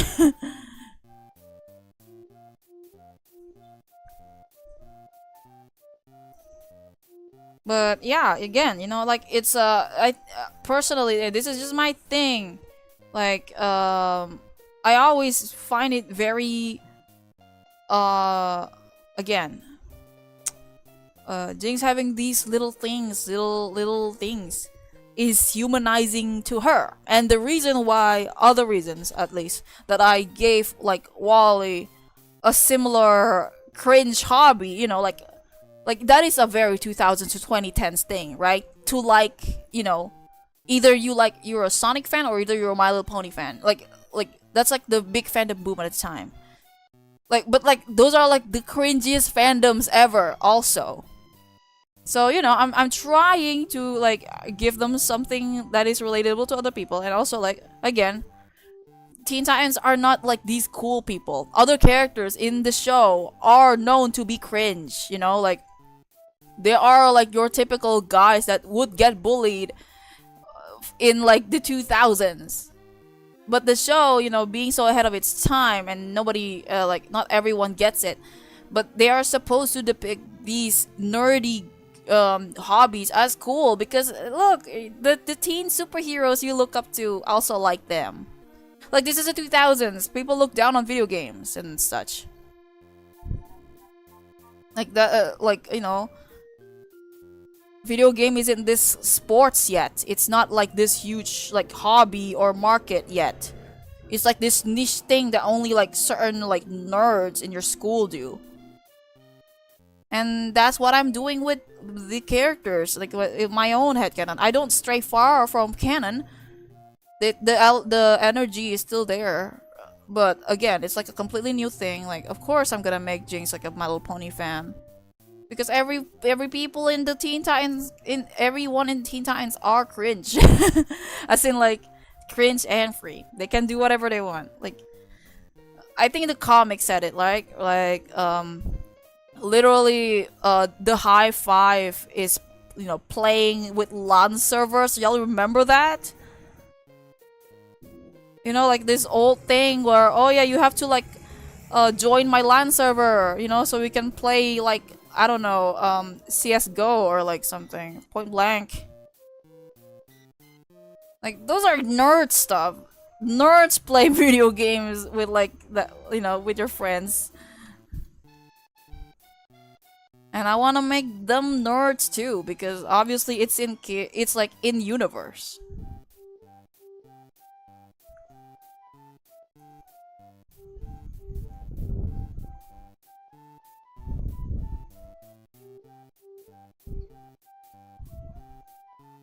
And it just makes sense. Wally is a Sonic fan. Of course he's a Sonic fan. It makes sense. Like, he has that spiky hair for some reason. He has stuff relating to Crackle in his other iteration. It just makes sense. It completely makes sense.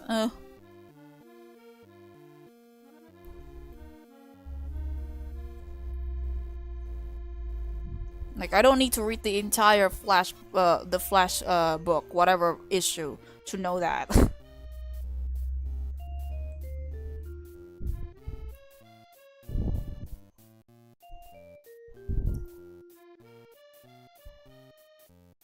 But again, yeah, like these traits, like how cringy they are, whatever, it makes the characters more relatable.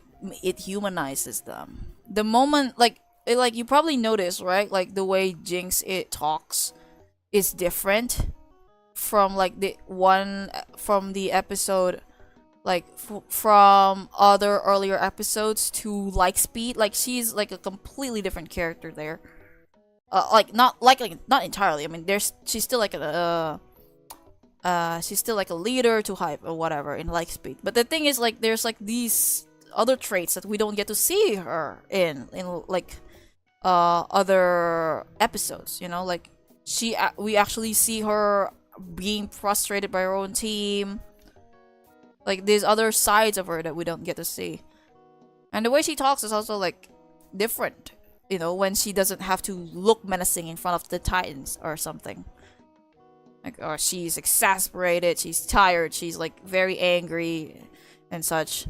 Like, you don't see that in the previous episodes. And it's very, like, again, you don't have to be written by a woman to be female gaze. But it's clear that in this episode, they're trying to show like other sides of her. They're trying to humanize her. This is something that even modern DC is losing the point of. I never understood that. I never understood this like idea of trying to like them still adapting the same type of ravens, at least up until 2010s. They still try to adapt like the Teen Titans version, which is a clear flanderized version of her, like, because the Teen Titans cartoon was supposed to be a parody in a sense. It's supposed to make fun of the tropes at the time, but they took it seriously. And at some point, like in many other iterations, Raven is seen like as a teenager, and she is the age. Like, other Titans grew up except her for some reason. I don't know. And yeah, like they're kind of losing the point of her, and also again, for some reason, this whole the aging thing only affects her. It doesn't affect her supposed nemesis Jinx. I don't know. It's just so weird to me. You know, like maybe she'd be more likable and relatable if you actually flesh her out. If she's actually a troubled teenager, like in the cartoon, but they never understood that. They think people only like her because she has pink hair. Not about the other things. Not about the issues she has. Or her identity crisis. Or whatever. It's never about that. And I think Lapin pointed it out in like somewhere. Like people kind of like even DC doesn't include her in the Fearsome 5 stuff anymore. Yeah, because they're probably insecure because the cartoon version is always been more superior.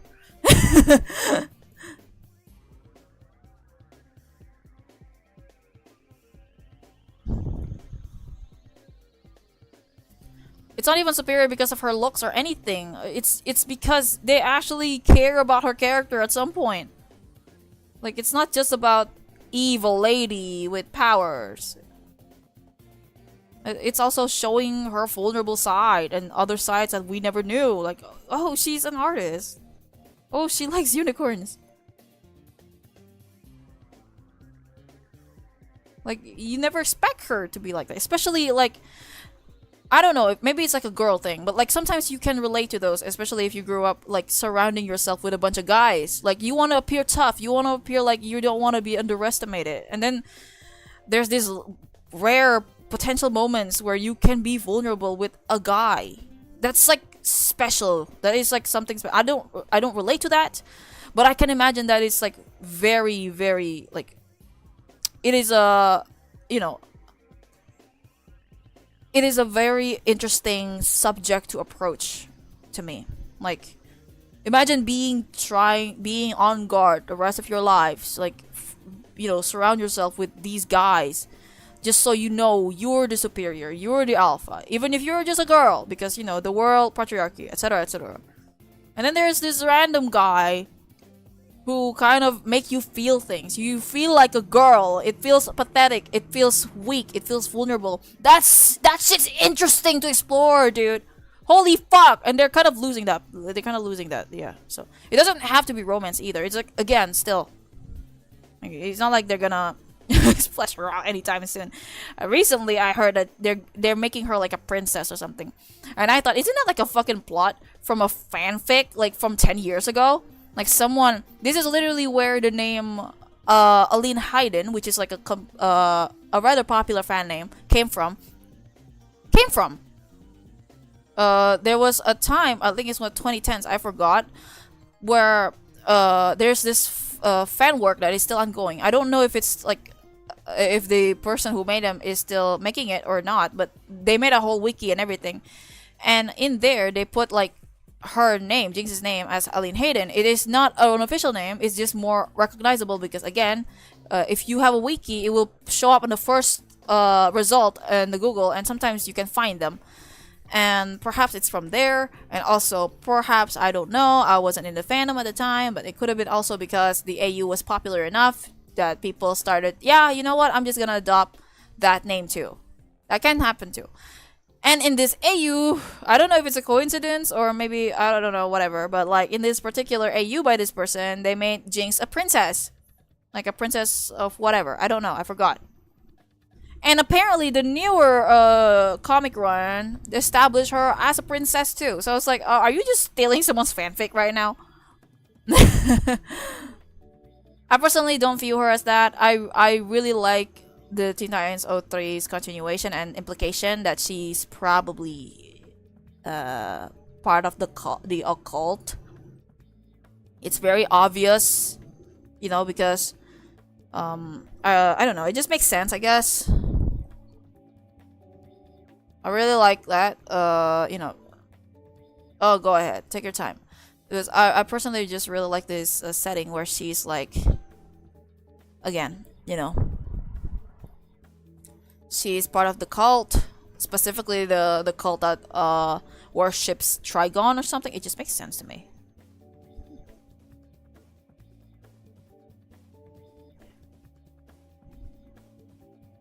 Type shit.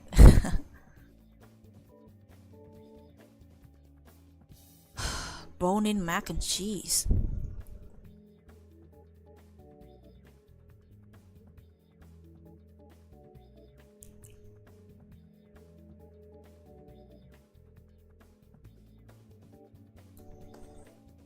But yeah, you know, I think that's what's missing from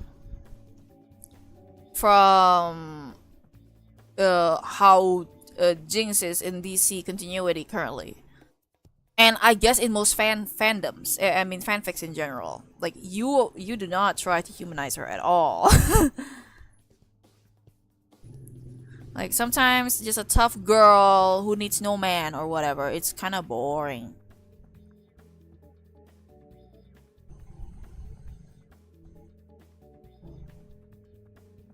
But that's just my opinion. So, and yeah, you know, every day I am glad I can create something to, you know,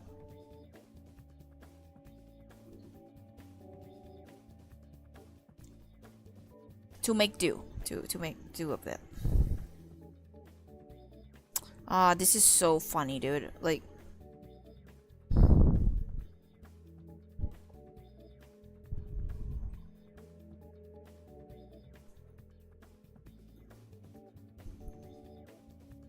Instagram is so funny because sometimes you like got notification. I don't know how to turn them off, but I got notification sometimes, and like, and then it's like some random wrestler from this specific county in the United States like your post.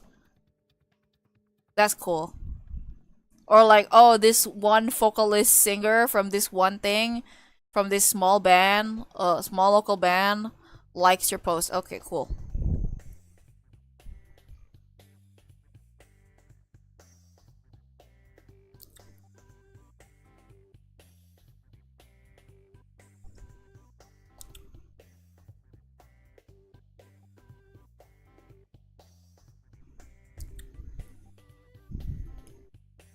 Okay.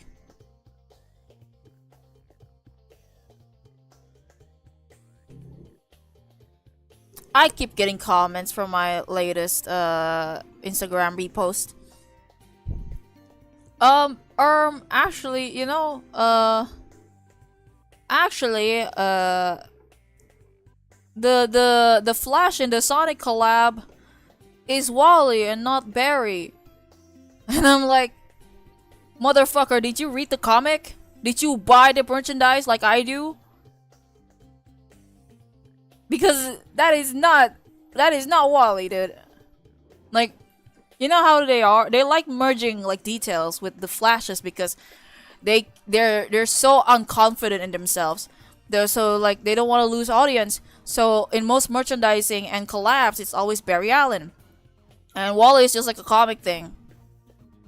And you know, like mostly comic thing. I'm not saying all of them because Justice League happened, but still, mostly comic thing.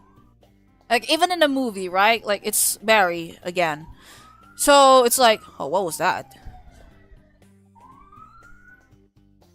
There's like a police siren passing by. Great. Anyway, where was I? Right. Like there's always this you know, they're always mixing up details and such with the Flash because they want to retain both fans. They want to retain both Wally and Barry fans, so they merge the two sometimes. And this is something that happens in the comic, in the collab. I mean, like in the DC Sonic collab. Obviously, they're gonna have to bring up the crackle because you know, address me elephant meme. Because Wally has a thing with them. But the thing is, obviously, the common merchandising is with Barry and not Wally. So like, yeah, you have that's a problem. So they merged the two details. And I guess like some people, like 2-3 people that keep commenting about that in my post, just didn't read past the first page or something because if you see the cover art for the comic, if you see the merch, you know, the figurines it's sold with, you would notice that, hey, wait a minute. The Flash has, you know, open mask, like as in you can see the pupils, and his pupils are blue.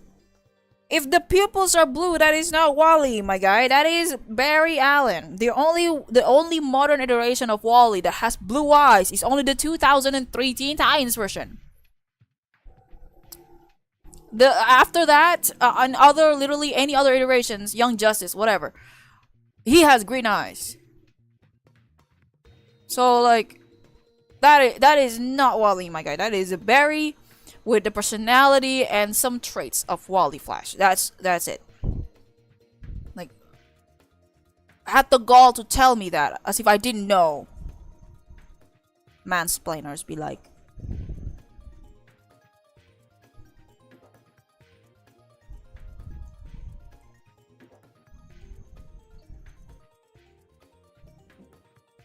Okay. But you know, personal grievances, personal annoyance of things.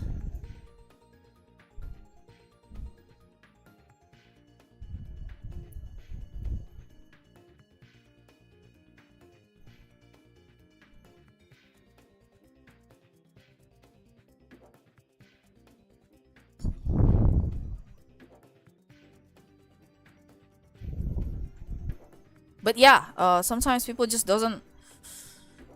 They claim they know the thing, but they didn't read the whole thing. Like, the very least you could do is just look it up first before you like assume things. You know, I do that a lot because I am an anxious wreck. I have to make sure I'm not bullshitting. I have to look it up first before I say anything. Before I ask any questions, I look it up first on Google. Google is free. It is in your hand. If you have a phone, it is in your hand.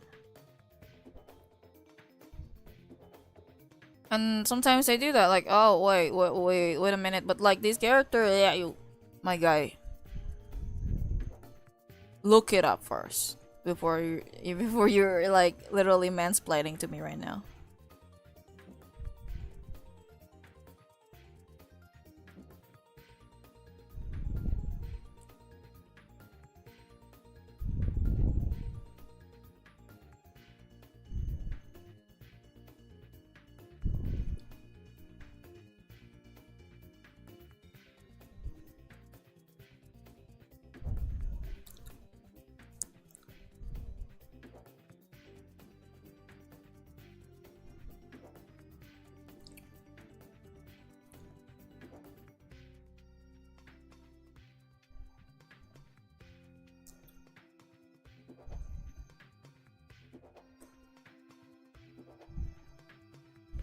Having coffee right now. Yummy, yummy.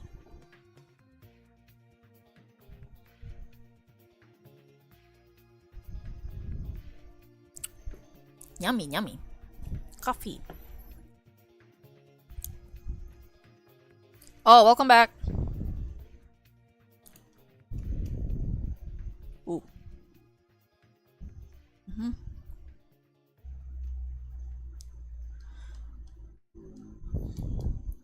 But yeah, you know, that's my complaint. I keep getting comments around that about, oh, the Flash in the collab is actually Wally. No, it's not.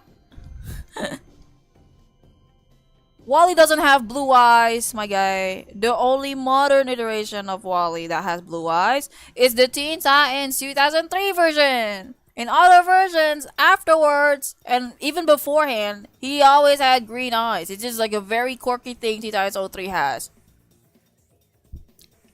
And in merchandising too.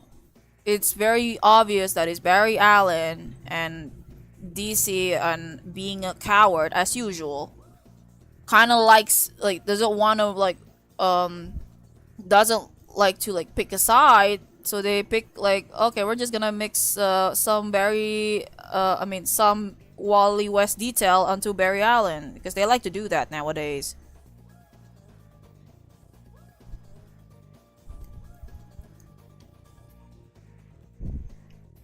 Like, I got like two people commenting about that. Like, the collab has Wally West. You can tell someone is a LARPer because they'll probably only see like the first issue where like the Flash is like calling Sonic Crackle. and didn't see the comic, the new comic page. I mean, the new comic cover for the newer issue in which the Flash has blue eyes. It's very obvious. I wish people just look stuff up first before they yap and pretend to be like they know what they're doing. I mean, they know what they're talking about.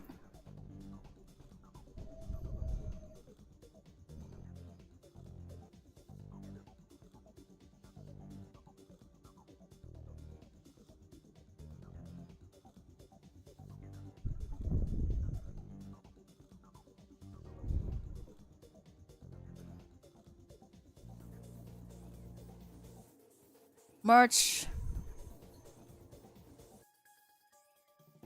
Google is free. You know, like you can just look it up before you pretend like you know anything. Got mansplainers, of course. I'm not surprised because that's what the comic book spheres is filled with.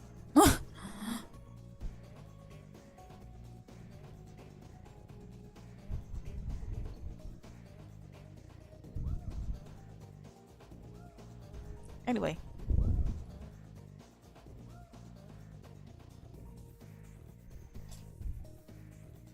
It's too staticky. Let me just on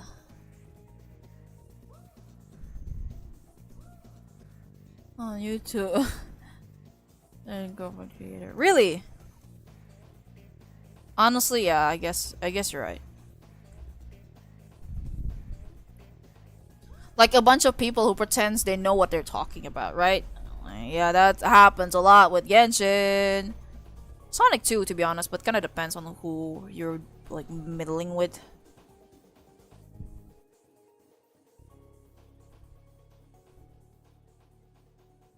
Okay, I just need to fill this out. What layer? Oh, this is the dialogue layer. Okay, let me just lock that just in case. I don't want to accidentally delete them because that happens before multiple times. Let me fill this in.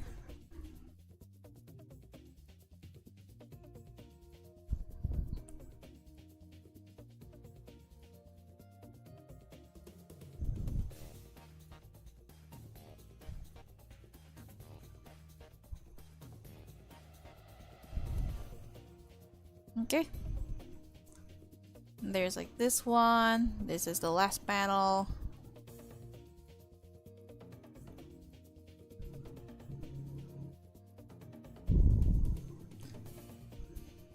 I keep drawing Wonder Girl because in my AU, I always view her as like the big sister figure based on what her dialogue in the comic. You know, like when she's talking with Robin, she says something like, "Oh, you know, you can always count on me like a sister." They make it very obvious in the comic, you know, like as in, no, no, no, no, you guys, don't worry. Robin is not romantically affiliated with this other girl, and they have to make sure they tell it to the audience. Like, oh yeah, Wonder Girl only sees him as a brother, or she wants to be seen as a sister. And then in this other comic, I forgot which issue. It was the one with Robin confronting his past with the Graysons, you know, the Flying Graysons and such, and he was like kind of sad about it. And he was talking to Raven, and it like you can tell from the way the dialogue is written. The writer want to make sure nothing is like misunderstood. Like, oh yeah, you know, thanks for the help, Raven. You're kind of like you're like, you know, you're always like a sister to me or something like that. Like it's very obvious. Like, okay. You've always like a sister I never had or something. Like, okay, we can tell, bro. That's because, you know, again, the ending of the comic is because Robin's with Starfire now. I get it. But still, you know, you can tell, no, you guys, this ship is with this one. Which is funny because they had a whole issue making fun of shippers, and they're doing exactly that.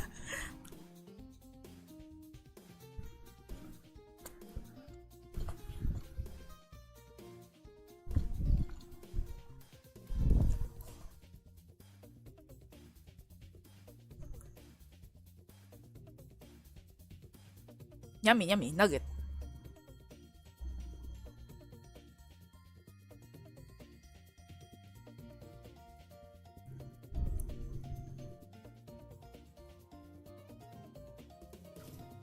Time moves so fast when you're yapping, man. What do you mean it's been like 2 hours, 20 minutes?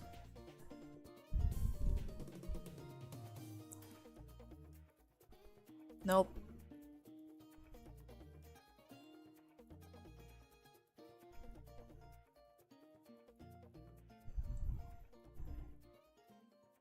Anyway, you know, again, this comic that I'm making, not comic, it is kind of mini comic, is one to showcase Wonder Girl in my AU, two, to kind of again sell the appeal of flings to people, because my goal has always been wanting to people to know they exist, because for despite being canon, they sure don't feel like they are a canon pair, you know. As in, like, the fandom doesn't treat them as they exist, and I don't like that at all. I blame Teen Titans Go entirely for it, and that one porn artist, I blame them too. But, you know, I have the power, the power to like at least fix that issue. But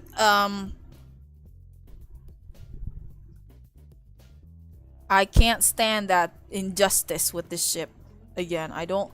The worst thing that could happen to you is being forgotten. And this is something that I also share with things that I like. And I don't think they deserve to be forgotten like that. I don't care if you're gonna be brought up again some other day just to be made fun of. At least people know they exist, and that's the least I can ask for. It was very short, but I've seen ships with way less substance. I've seen ships that exist just because they are. Just because it exists. Jelsa just happened. They didn't exist in the same franchise. It just happens. So it's like very weird, you know?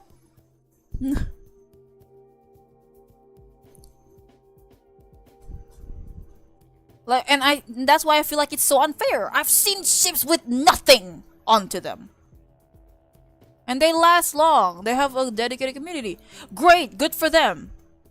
I think my ship also deserve it though. You know, my other ship, this one, because my other two ships, Sylvace, Totally, they have dedicated fan bases as well. And I think, you know, if no one is gonna be as dedicated as them in this particular ship, then I will.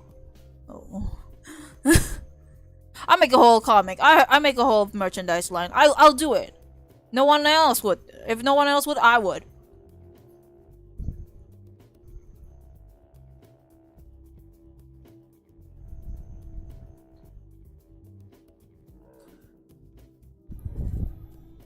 But, you know, again, I just don't think that, again, I've seen motherships. Like, the thing is that you got, like, the best, like, fucking ingredients to them. Okay, they've interacted once, which should have been, like, a deal sealer for lots of people, especially people who only follows canon. You know, those people are everywhere, mostly men, but not everyone, not everything, but still, you know. You have fandom, and then again, number two, they interacted again. That's one, but two, they have tropes that most people like. They have enemies to lovers happening. Not even Saijing says that. Like, enemies to lovers is a huge thing right now. People really like it when they have this will they won't they stuff. That should have a like a long stay. Like, that should have made the tension more, whoa, holy crap, you know? 3, the characters are actually fleshed out. Well, not Kid Flash. He, for some reason, isn't. But, you know, it at least, even if he doesn't, you can still, like, pull off some other stuff from the comics for that.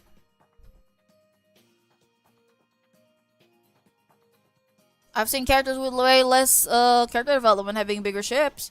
So it's like very weird. Very odd. And again, you know, what makes it different from other Flash ships is that this is the one that actually, you know, she started a villain. It's interesting. It's very interesting. She's not a civilian. She's not like an ex-villain or was a villain in one iteration. She started a villain. That's interesting. That's interesting, dude. Oh my god. The things you can make with that. You're sleeping on gold. 100%. Maybe some people, I don't know, some people who are like trying to be like contrarian, like well, what if like what if Jing just stay a villain and like, you know, she doesn't become as a good person, or I mean the a hero or whatever, like would the ship still work? Yes, 100%. That's what makes them interesting to me, because they have all the ingredients of a ship that is supposed to have a long, bigger stay, but they don't, and that's weird to me. So again, I'm giving it a chance. If no one's gonna be crazy with them, I will. Oh yeah. No wonder the eyes feel odd. Hold on. The shape is wrong. Let me change that. There you go.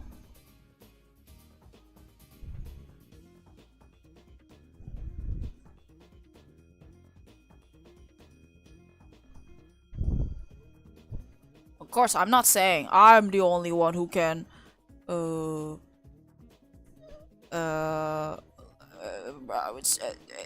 give engine to the ship and keep it alive. That's not true. I'm always grateful when there's like other fans that finally hops in. So I'm not alone in this. I'm not crazy.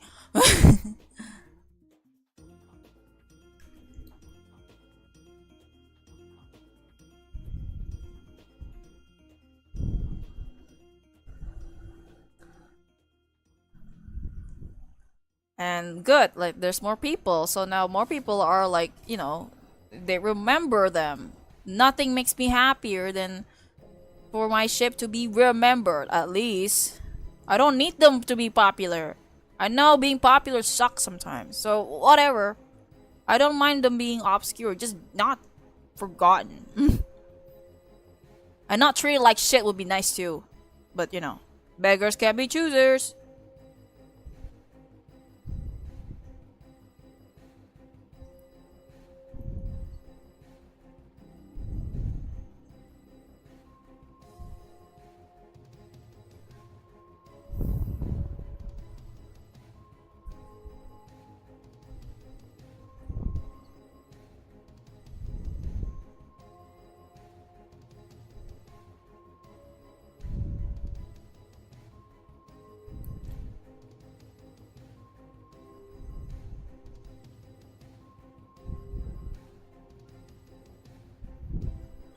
This is such an anime brush. Like, oh man, this is the type of brush that you would see in like production, anime production. Ugh, I really like it.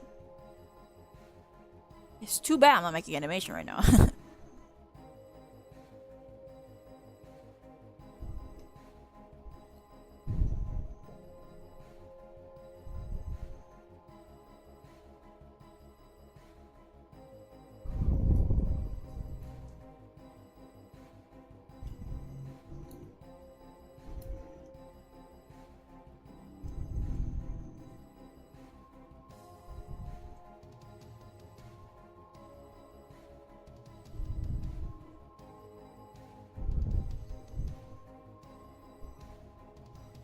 I've always said this, and I'm gonna say it again. Teen Titans 03 was ahead of its time.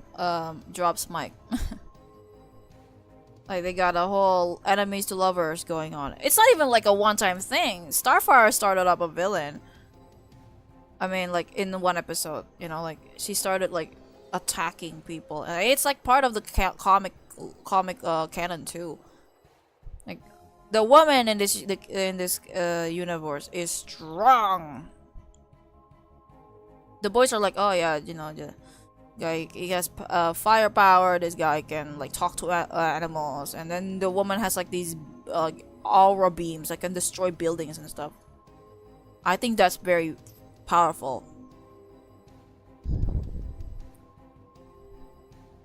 It's the Teen Titans as well. Yep.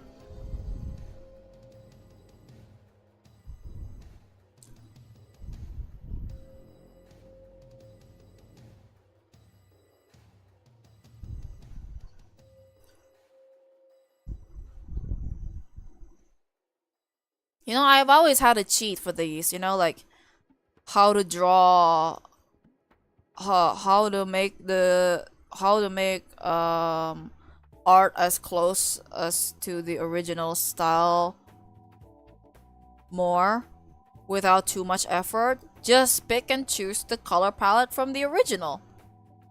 Like you draw as usual, but the color palette is from the show. It's very easy. I do that a lot.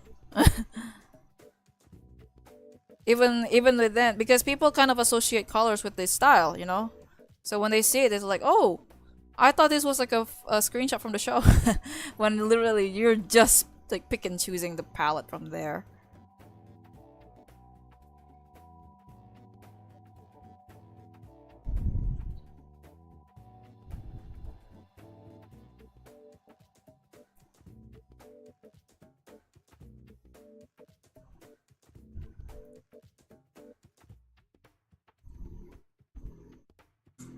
Someone tried to like I remember seeing a fan art. Someone tried to like make the Teen Titans team instead like consist of the comic version.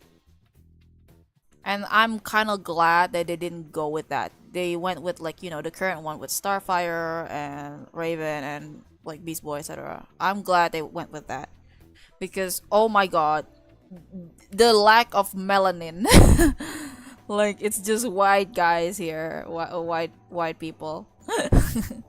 Like Wonder Girl, Speedy, Flash, and Robin, like, and maybe Aqualad. Like, okay, so little variety in color palette. So I'm glad they separate them. I'm glad like they went with the other team. But they throw like a, but they throw like a you know, a tribute to that in one of the issues in the comic, like the original team.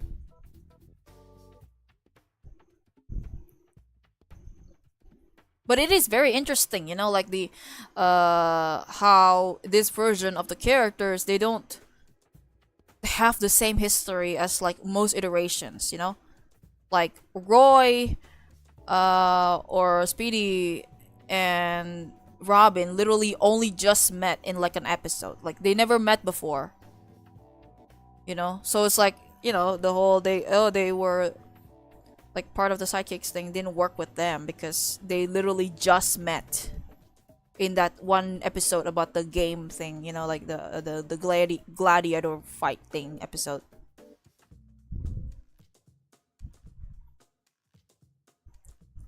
And same with Aqualad. Like they literally just met in that one episode. So I guess in this universe, it's either like, I guess Kid Flash isn't even like seen very close with Robin at all. So it's like, is are them still being like best friends a thing? Because they don't appear so in this version. In my AU, I make them instead like a more of a childhood friend. It's like they're friends, like they're long old friends, but like at most they're childhood friends, or they used to be best friends until, you know, there some stuff happened and Robin moved to Jump City to start his own stuff, start doing his own thing, and they don't communicate much after, you know, like very relatable thing. Like sometimes you just like drift apart, that's normal, and sometimes you meet them again, that's normal too.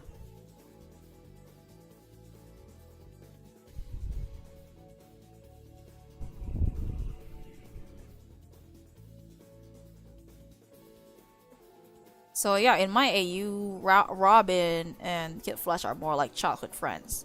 Well, I also put like Wonder Girl or Donna in there too. Like they're all three of them are childhood friends. Like they met before at some point. Maybe they're close at that point, but at some point they kind of cut contact. But they knew each other, you know. Like they knew each other long enough to know.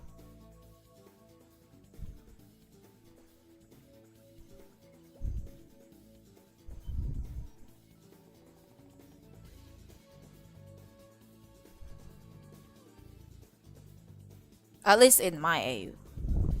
Because it's like so different. You can this universe, it's like lots of things are like very different from the common knowledge.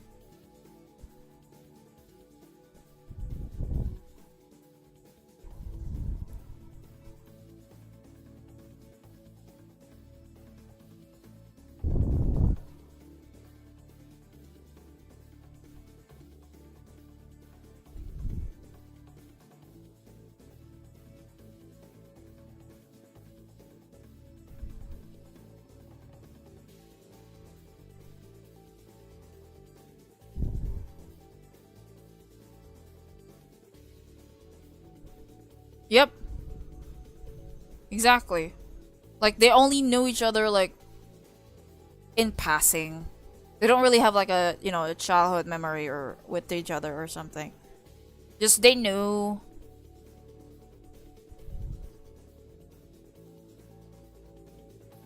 It's such a like a different, completely different AU. I mean a completely different universe. This Teen Titans universe is. So like, you know.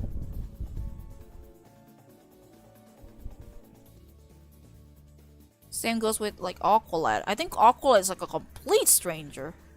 You never met or heard of this guy before.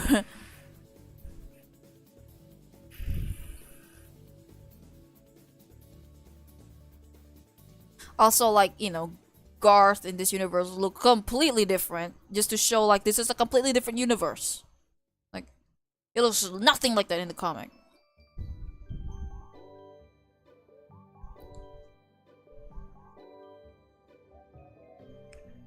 Like he doesn't have this black pupils and Asian coded art style.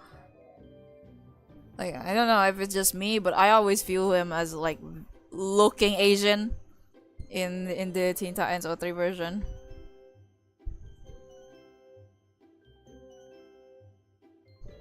Like it doesn't look like that in the current comics at all. That is completely made up stuff.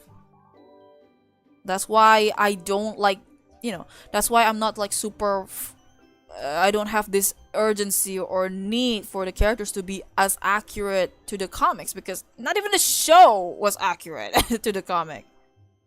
They make their own bullshit. They make their own, like most of the enemies in the cartoon, like the iconic ones are OCs that is specifically made for the show. So like I don't have this urgency to read all the comic books to know, to like be as accurate as possible when the original show wasn't even that accurate. There's still like stuff that's in spirits, you know, that's like a reference to things that only comic book fans know. But like, you know, there's also other original stuff that, you know, to keep stuff fresh, not just like, oh yeah, you have to read this comic. No, there are stuff that like you don't need to read the comics to know, because these are new things. These are new additionals. But yep.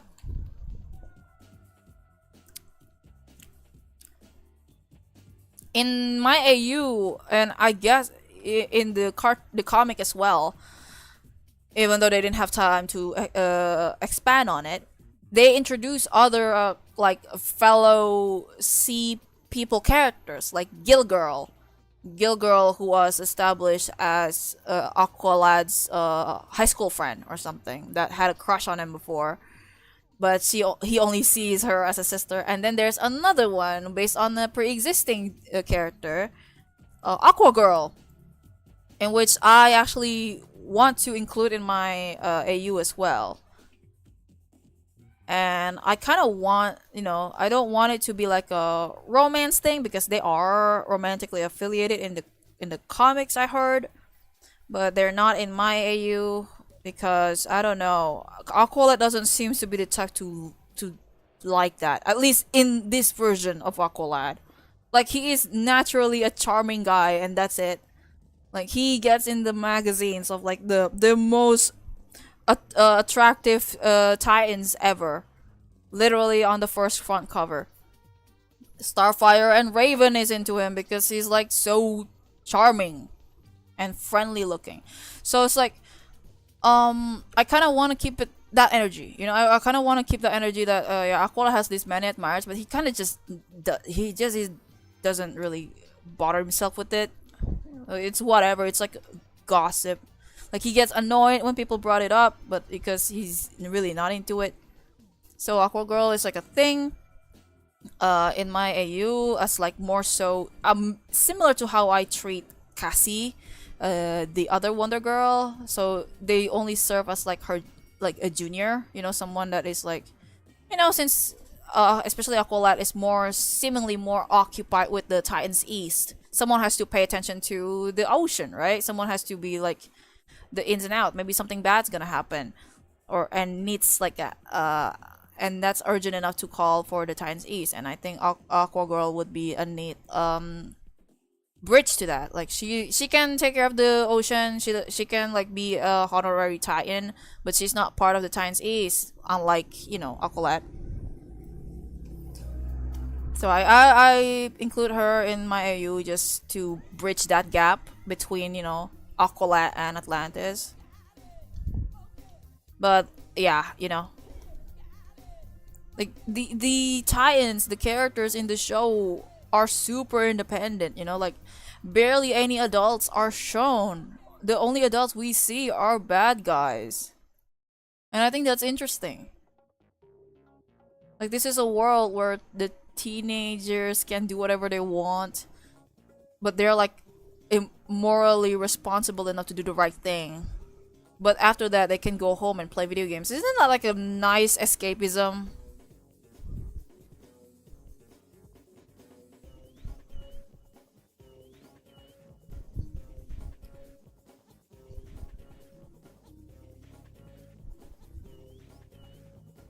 Like these teenagers are just living on their own, you know, and having the weirdest found family ever. Like it's not even like a fanon found family. Literally, it is canon. They see themselves as family.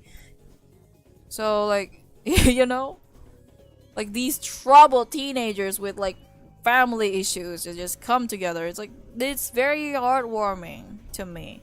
I really like these ragtag children who's saving the world and not having to deal with school or work or whatever.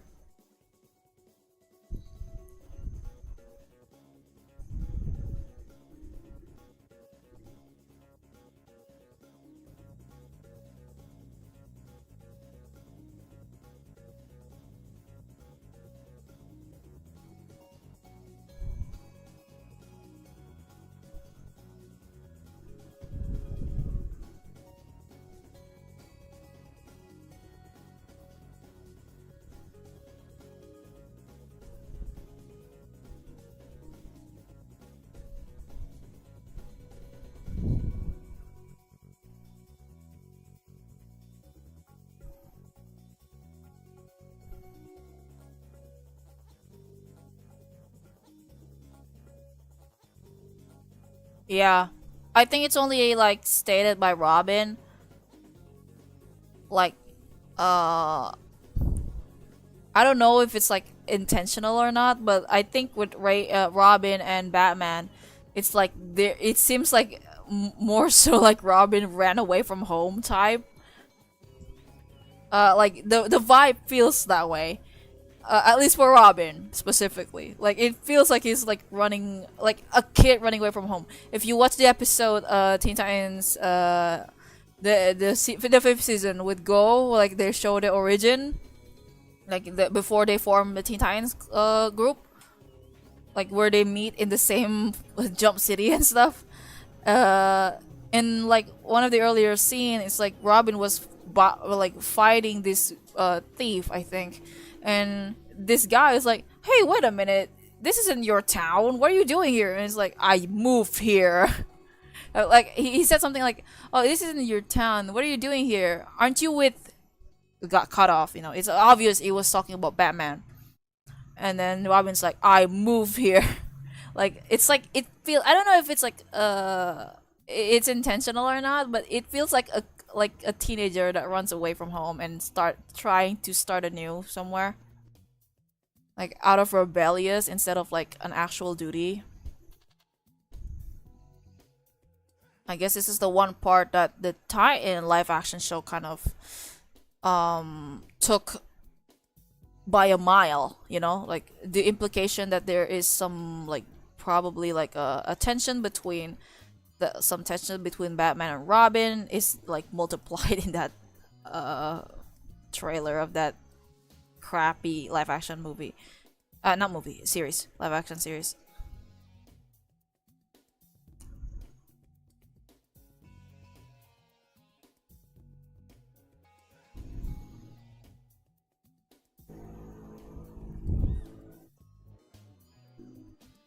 But yeah, with Kid Flash and Speedy, it's more obvious because they said it, you know.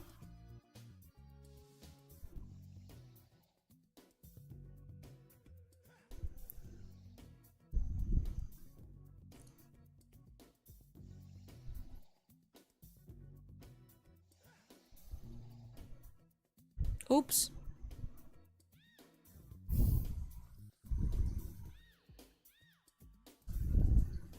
One of the detail and aspect that I like to draw when, and I'm not trying to tell other people how to draw them. People can draw whatever the fuck they want. It's just a thing that I do, but I always make sure the characters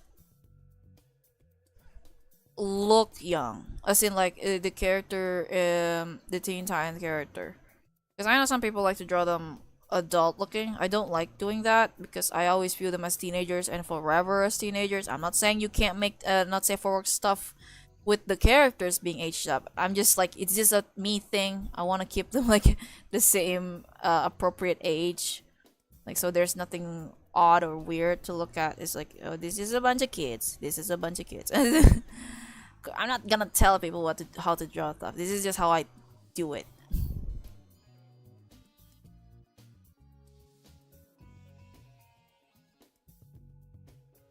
Like even if the character is supposed to be viewed in like a pink tinted glass, rose tinted glasses, or like supposed to be like, oh, this character find her hot or pretty, I will make them look appropriate to look at by the audience.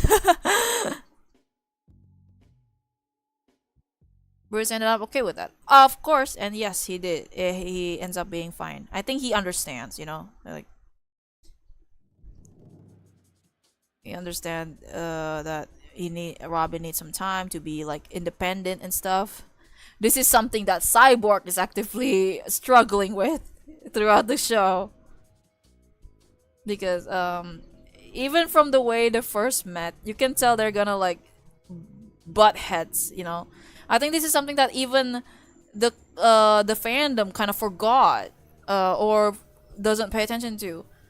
Robin and Cyborg have similar way of doing things.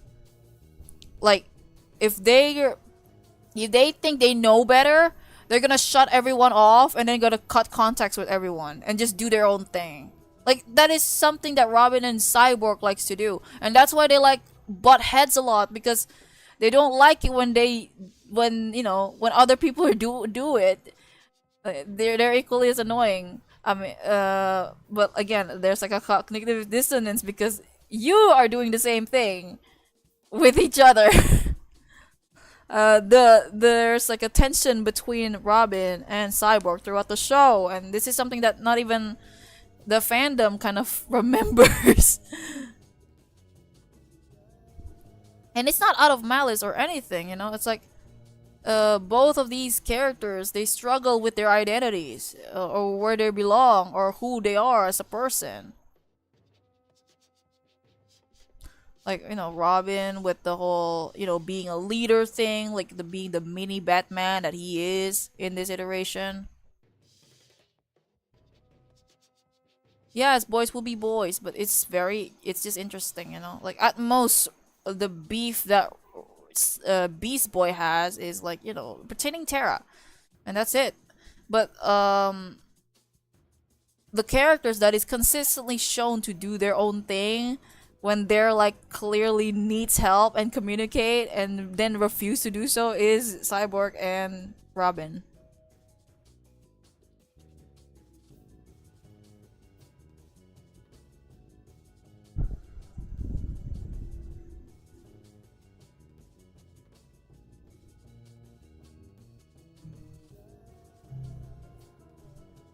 It's like a thing. It's like a character,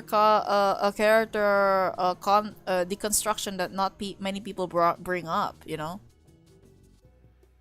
because admittedly, nobody cares about Cyborg unless it's like the we gotta bring up the oh this is allegory for racism or oh this is oh look he's funny in Teen Eyes Go and that's it.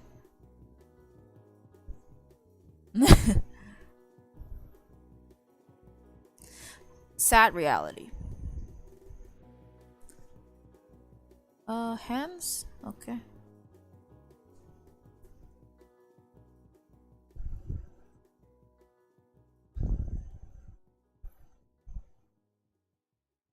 Like, you know, like throughout the many episodes, like many stuff that happens in the show, it's very clear that, you know, Cyborg still have like sometimes have problems with Robin being the leader. He wants to be a leader.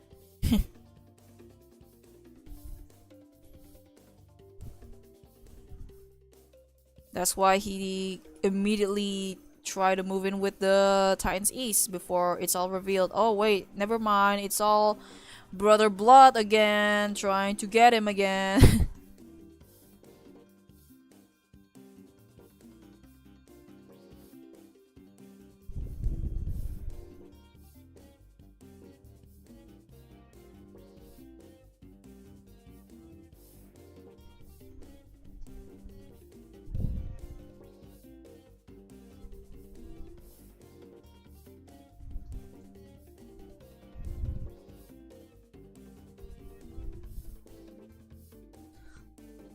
Like, I'm not saying it's like a bad thing for the boys, you know, the guys to have beef with each other. If anything, that's great because it shows they're not perfect. That's cool.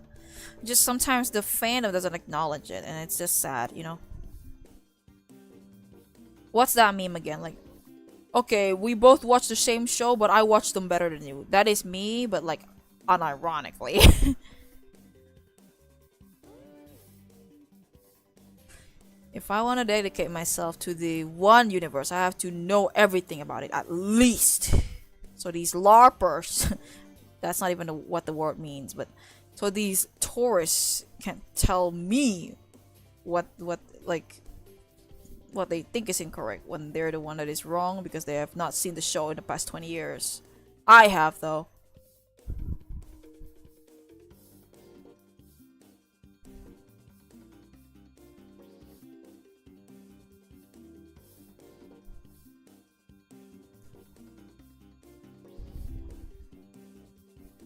Uh-huh.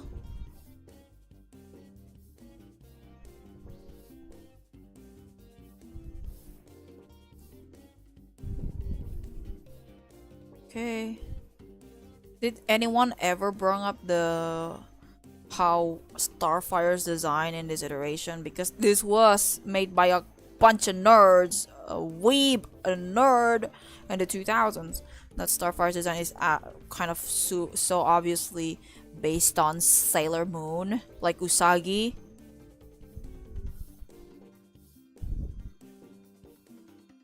Like it's very obvious. Like the hair from her bangs.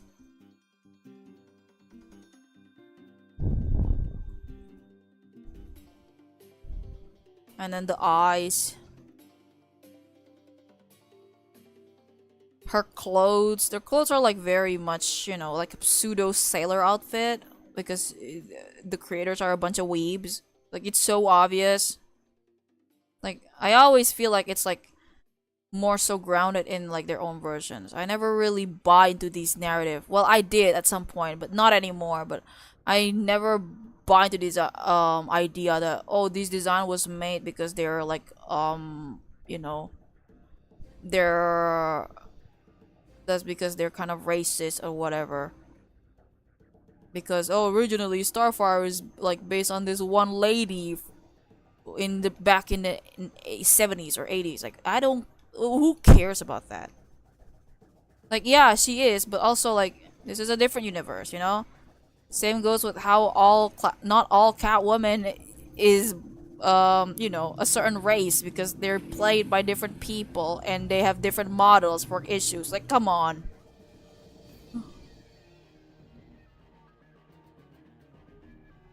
It's always pertaining about these characters too. Like, I can smell the performativity from afar. Like, I am 100% like all for, you know, social justice and such, but some of these are just, you're just making up problems because you have none in your life. Privileged people problems. Anyway. Yeah, it's like so obvious too. The hair, the clear, how, you know, she talks like she's like a Starfire was a parody of a foreign exchange student. Literally by design. That's why she's like so, she doesn't know these um social cues and such. She's supposed to be the foreign exchange students from some exotic country or whatever. It's like so obvious. You can tell. At least this iteration, right? I'm talking about the specifically 2003 iteration. That's why she seems airheaded. Seems is a key word here. She seems airheaded because you know, she's not from, she's like an alien because she's supposed to be like a parody of a foreign student, like, who doesn't know, oh, this is, you know how it is with anime, like when they feature white people, they always like or either white people or like royalty, and then they always like, oh, sushi, you know, or oh, look, Japanese culture. She is a parody of that. She is a parody of that trope. And sometimes DC, again, as usual, lost the point. They lost the fact that she's supposed to be a parody of that trope. And then they kind of made her stupid because of that. Because some of the writers probably only watched the cartoon and nothing else.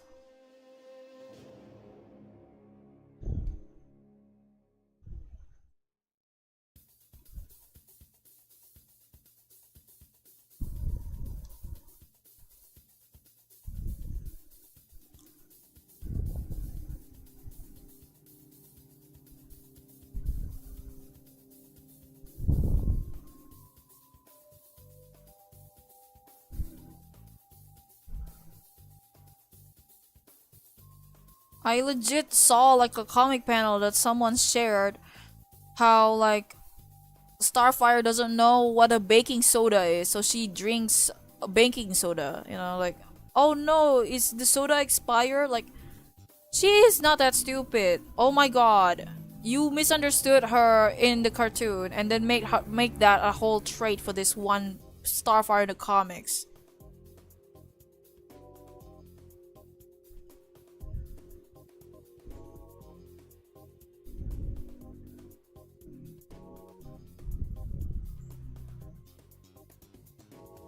She's not stupid, she's just uninformed. And even so, I don't think, like, again, this is a hot take from yours truly. I don't think people should like try so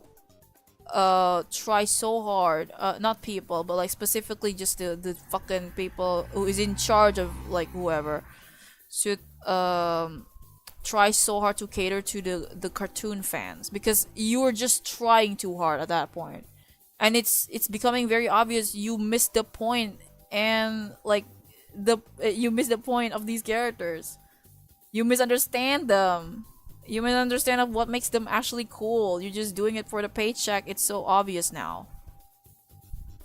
Like, you're just doing it for the nostalgia money. And for the nostalgia money, and I am not falling for that cheap bait.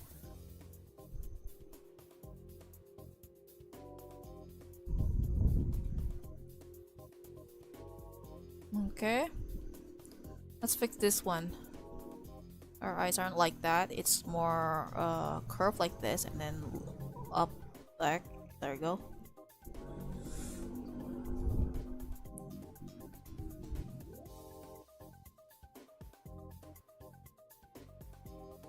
It's more mountain. Maybe we change the pupil so it doesn't look like she's looking elsewhere. Okay, twist it. Oh! Twist it. There you go. There it is.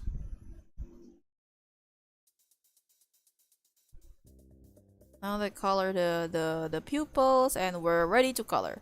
I think I'm gonna do the classic method of shading first and then coloring it later. So it's like it appears faster. This is something that anime do. The anime studio tend to do. Basically they put like the parts where it's like gotta be shaded. Let me just put a whole new later. Oops. Like here.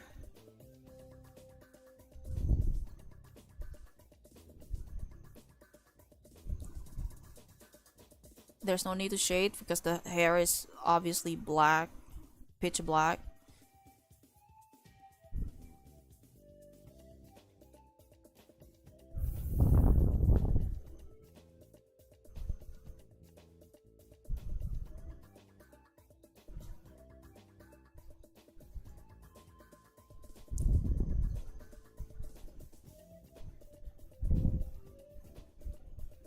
Okay.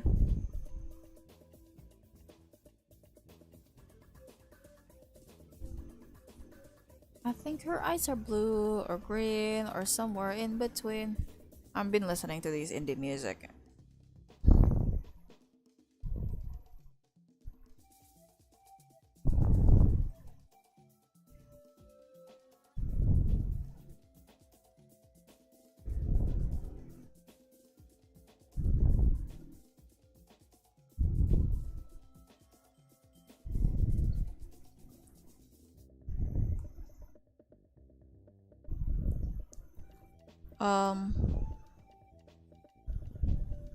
Oof, ow, ow.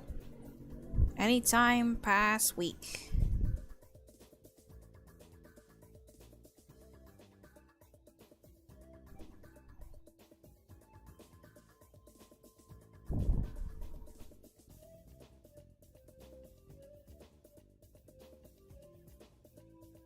No, past hour?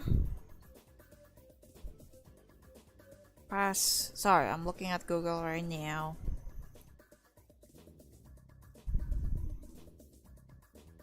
Nothing. Weird. So where the hell did this came from? There was a webtoon? Why?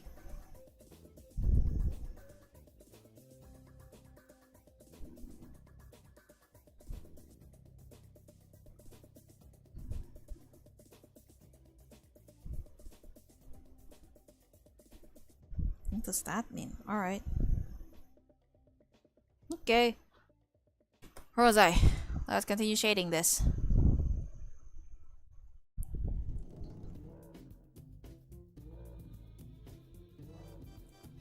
She tastes like my ex, I'll thank you, I guess. Okay. I don't think this needs shading. Let me see. Oh, it does. Whatever then. Okay then.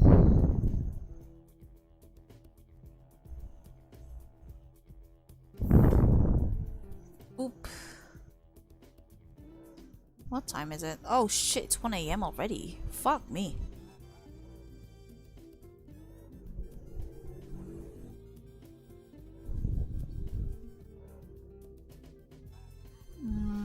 Does it need to be shaded?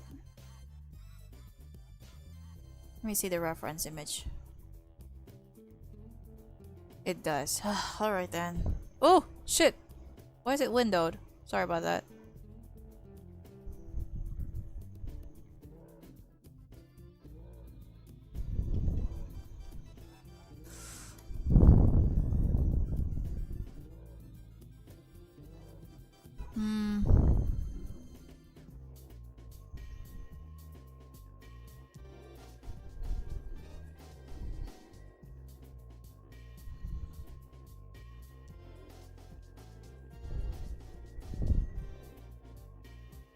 Oh yeah, I think the shading shouldn't be from here. It should be from this side.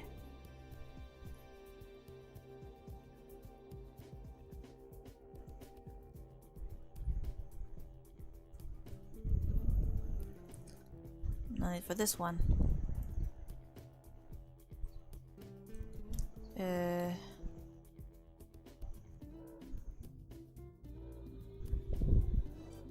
Okay.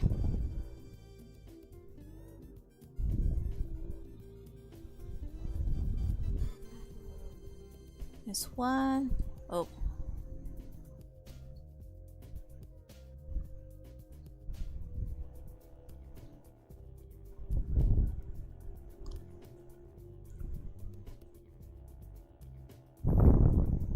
This is like curve could change the perspective of things.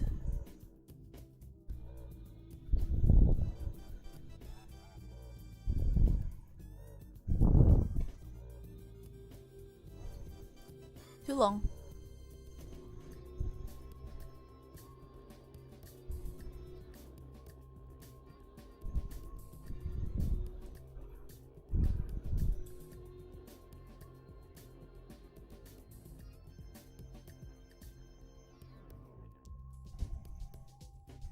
I don't think.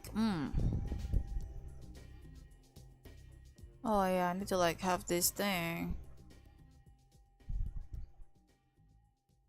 Or no, never mind.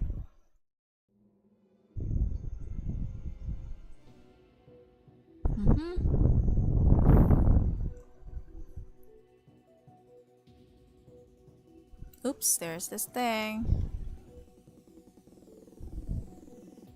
At least I'll try to finish until the shading phase, and then we can turn off the stream after that.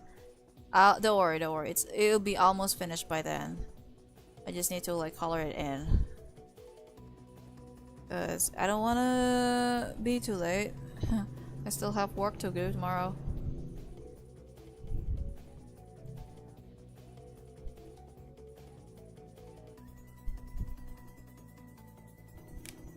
Oof. Yeah, don't worry, don't worry. Yeah, time moves so fucking fast. It's crazy. Oh, does her hair have? I don't think so. Yeah, it didn't have any shading. So we're just gonna hands.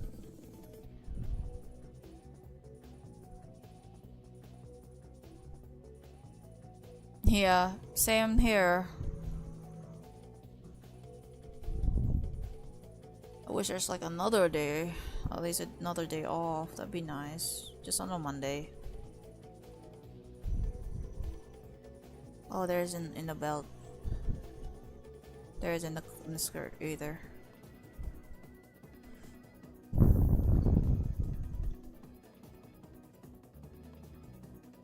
Okay.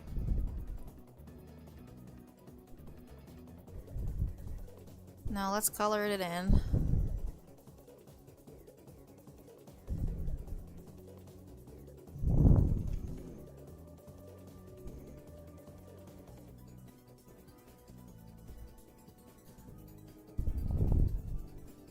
Oops. Oops. Kind of like in those animes, isn't it?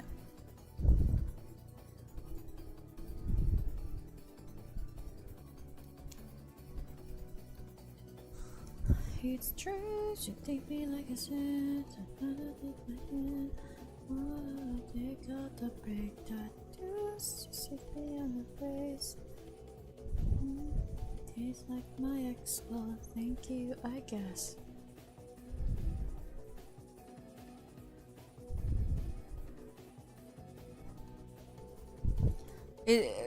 Casey Sandsmark in this universe is so funny, you know. She's literally like mocked in the comic in the issue 54, I think, like as like a wannabe, like a Wonder Woman wannabe. I mean, like a Wonder Girl wannabe. Like, you don't deserve to be Wonder Woman's sidekick because she's always away with the Titans. I am a better Wonder Girl than you. And to add the insult to injury, apparently Casey is like way younger. Like literally Wonder Girl or Donna calls her kid. Like, who are you? Like, um, you know, I, you got some spunk, kid. Like, is like a kid, you know, a child. And I think it's like making fun of the fandom or something. It feels like it. Like, which Wonder Girl is better, Donna or Cassie?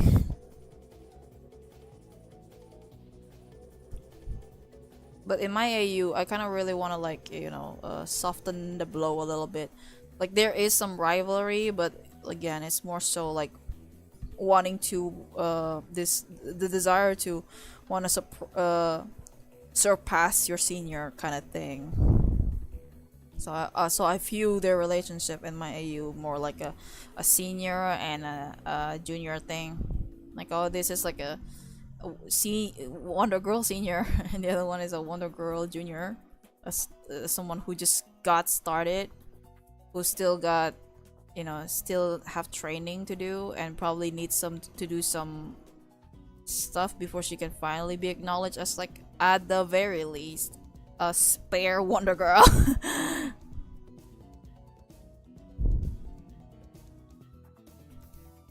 Mm. Does it have? I don't think so. This. Yeah, and has a Wonder Woman fan club. Yep, she's like a Wonder Woman fan, like a fan girl, who thinks she can be better. And eventually in the comic, it's like shown like, she stole all these artifacts and got grounded because of it. But I think she, it's like just a hallucination of her cyborgs, but it's kind of implied that she may have like she would join the Titans later on, but only later. And even then, she needs proper training.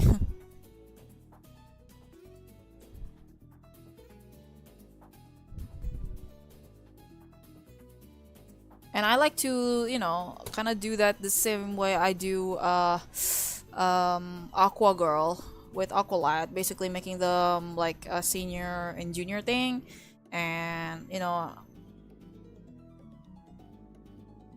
have Cassie take care of like a more mundane problems, while Wonder Girl, if Wonder Girl like have some urgency needing to do stuff in Amazon, then Casey is the one who deals with this thing. So both of them can coexist at the same time.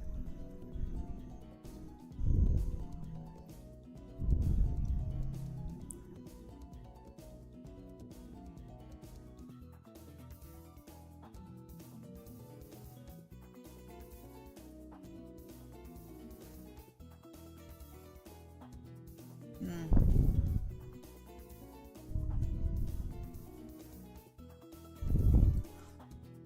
Oh wait, it doesn't have any crease. It's only like a lighting. Okay.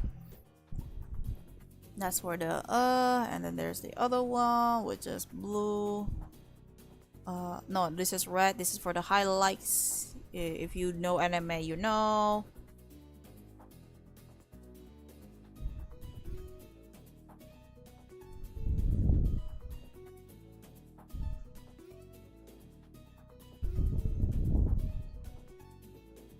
Like that.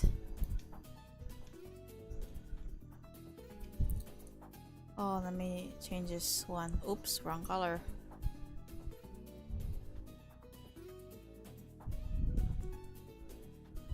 Ooh, wrong brush.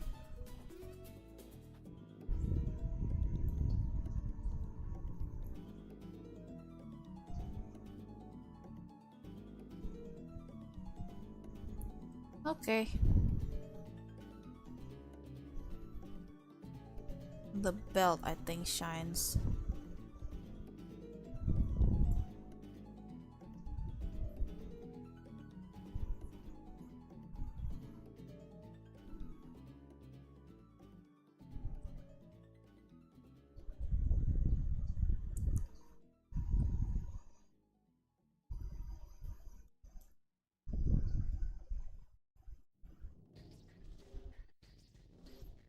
Mm-hmm.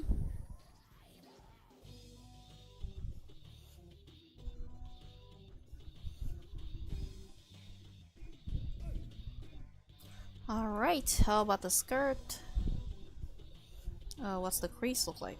I think it's like a regular old. Yep.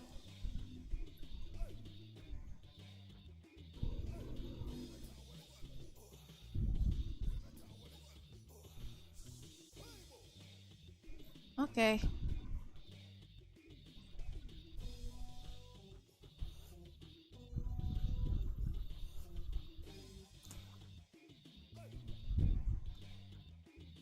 Uh-huh.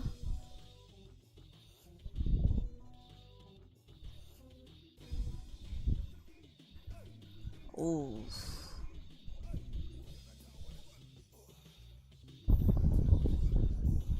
Oh, this has shading for some reason. Okay.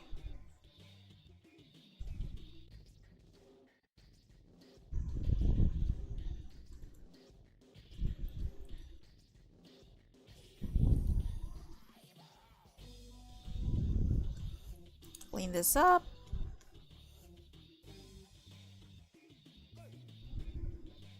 I'm not a fan of the way we're moving. I've been listening to the newest Bing Band, the newest. It's not new. The song has been a while, a while, but the I've been rewatching that music video a lot. It's unhealthy. The rhythm heaven of it all.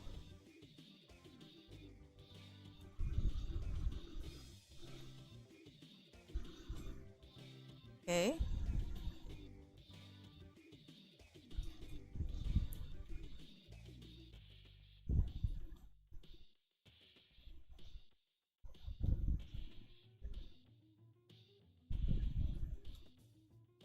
Oh.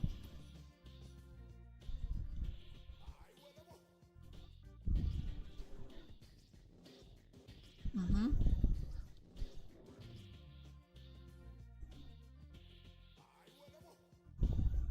Yep.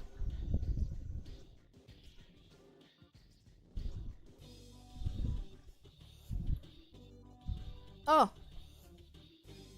Ah. Wait. Wait. There it is. Let's color this one in. Turn this off first.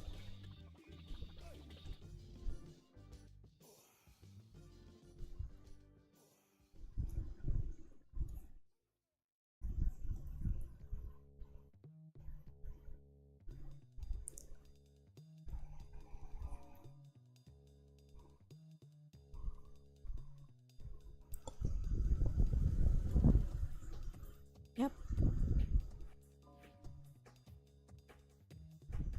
Yep. Okay.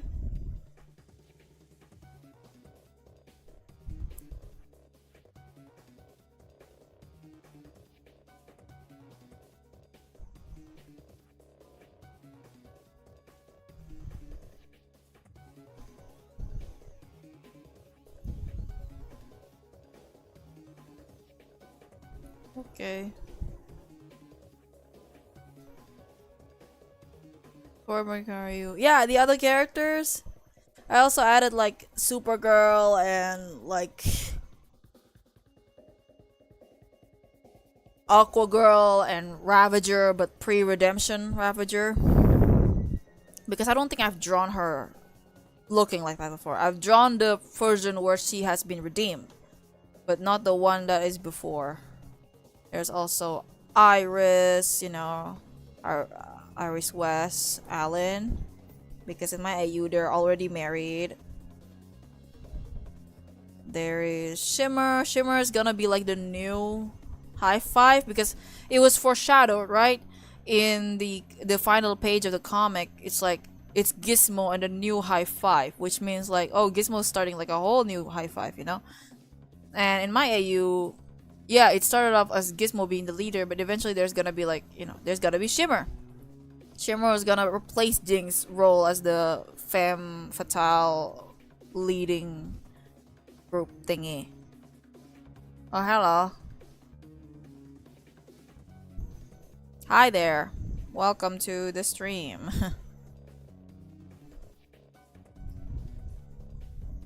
Oops.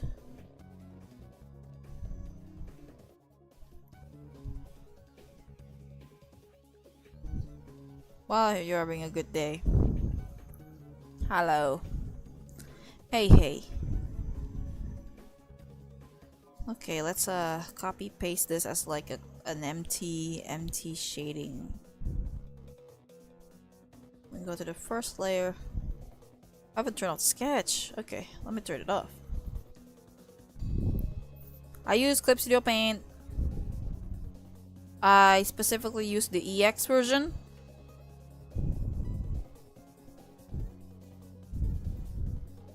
But there should be little to no difference with the if you're using the Pro version, except for the animation support, which the AX has, but it's a bit overpriced to people who only wants to draw.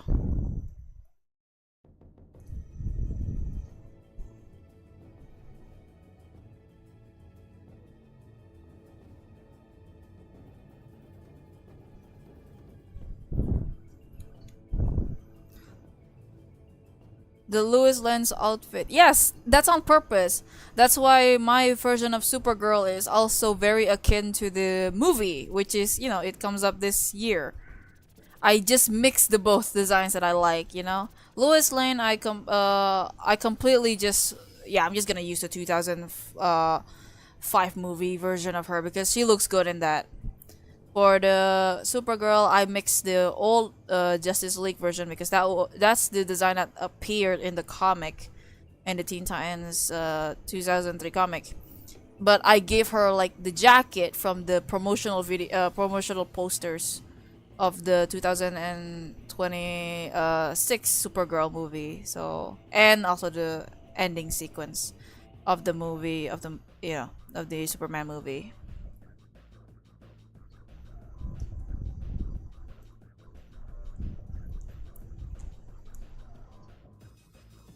Because I don't know, I just really like the whole oversized jacket look. Oh, wrong layer.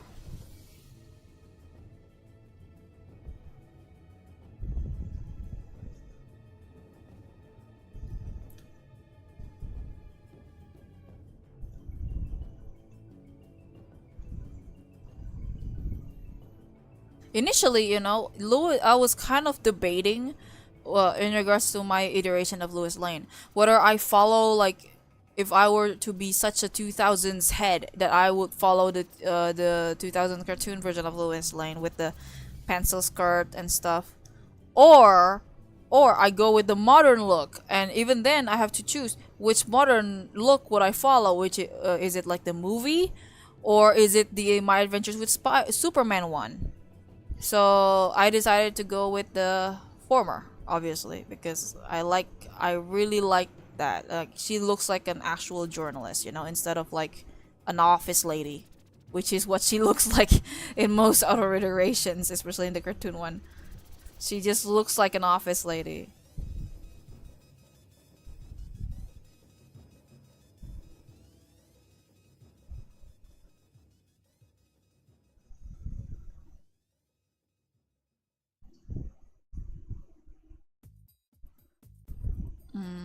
That's the one. And there's this shading for this one.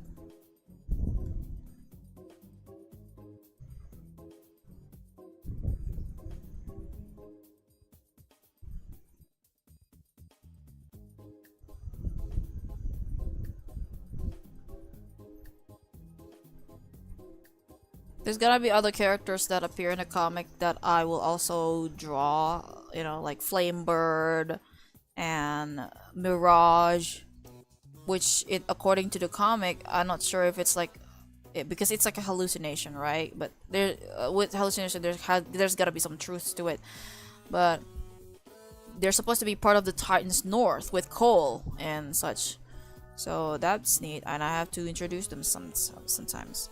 I'm not sure about the personality though, because again, they appeared in like Starfire's dream sequence, and we don't know if it's like a true or not. That's what they look like, or we never really get to see them talk ever, so we don't know her personality either. At least with Aqua Girl, I can assume from the one chibi art they drew with Aqualad, but the other ones, I'm not so sure.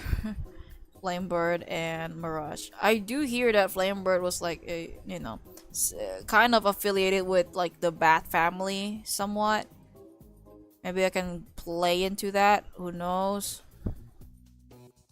Don't want to get too deep with them though. Like they're just there as a supporting character and nothing more.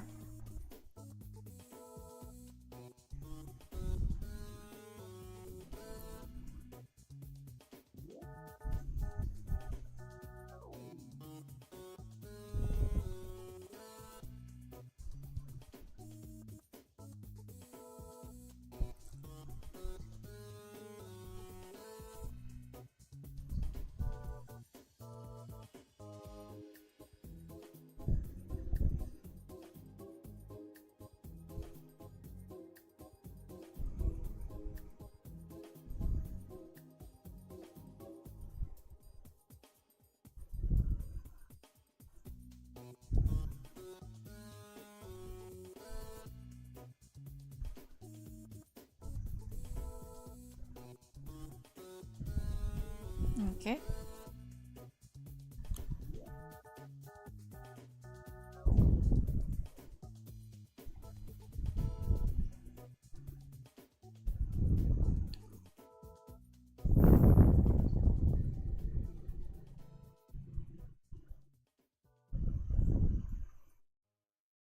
Okay.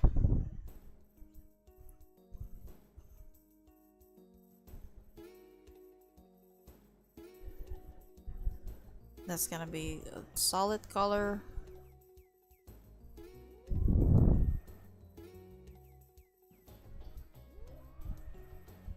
Uh-huh.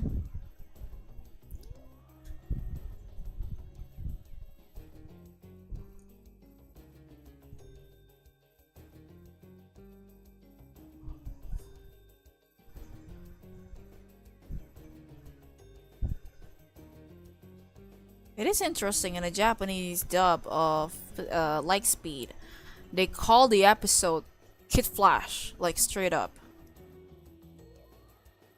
It's very interesting because it's like this is what he looks like. This is what his character is all about.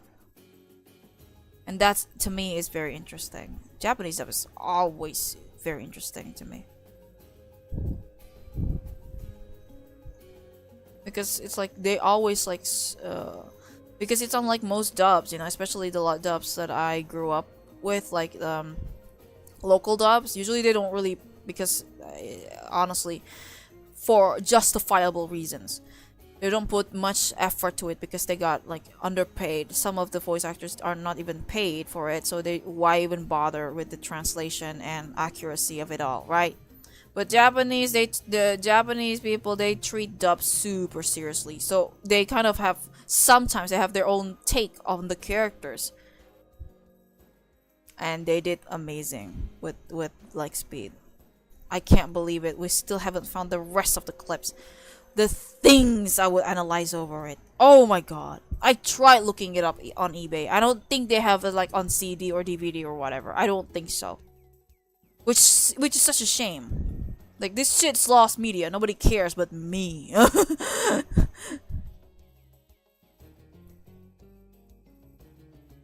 And especially, like, the culture is not helping. They kind of hate, archiving stuff. So when stuff is gone, they're gone forever. Only people overseas are bothered enough to actually care to archive their stuff, and they got mad and they would use copyright to like take them down and stuff, not bother archiving. And apparently it's like against their culture or whatever to archive things.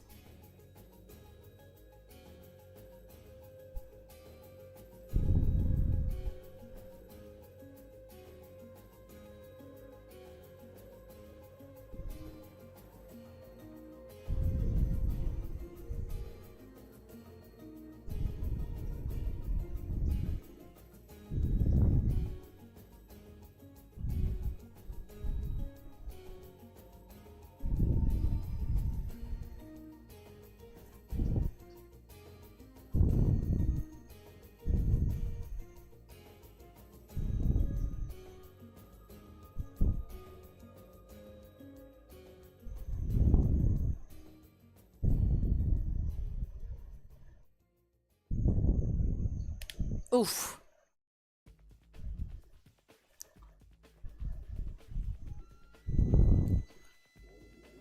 Whew. Now where was I? Sorry, I was looking at the stuff.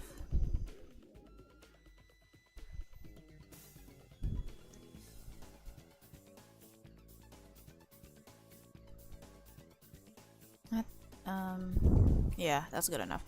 Okay, let's turn this off and then restart the shades. Oh wait, no, not yet. Let's just delete this. Thankfully, no shading over there. Yep, all safe.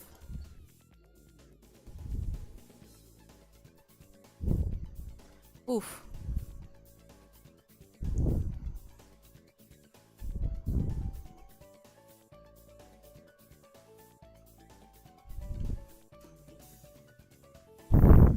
Maybe it's just... There you go. Yep. Another way to do me like that. Oops. Whatever.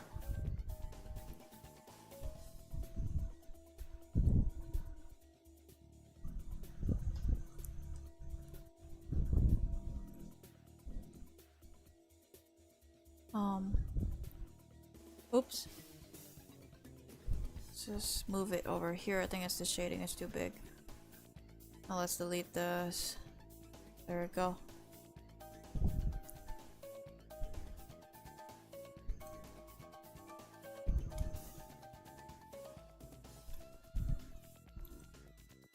Whew. Oh wait, no.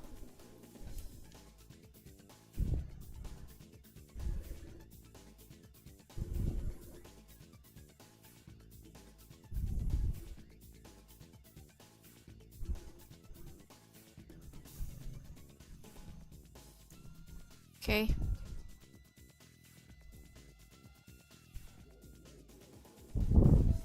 Oof, my back. Black. There we go. Yep. All done.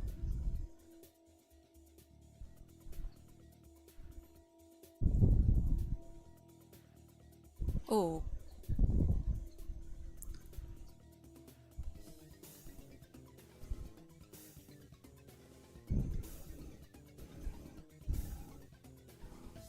Nope, wrong.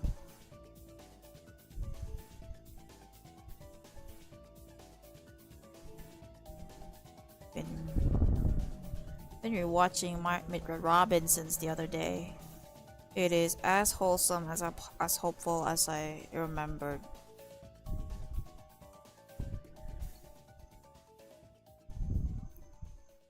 Okay, all done. Yep. I just need to copy paste this layer.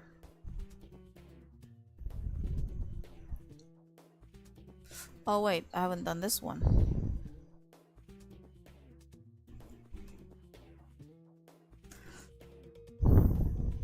Probably just a simple one. Like the light hair.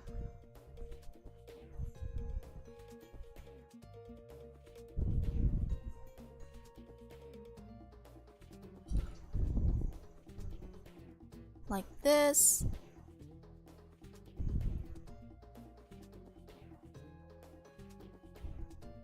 Yeah, cool.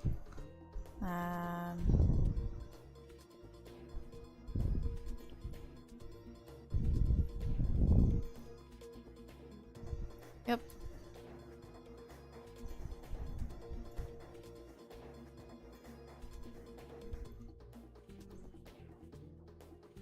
Oh, I forgot to change this one. This. Oh, I forgot to color that part. I'm an idiot.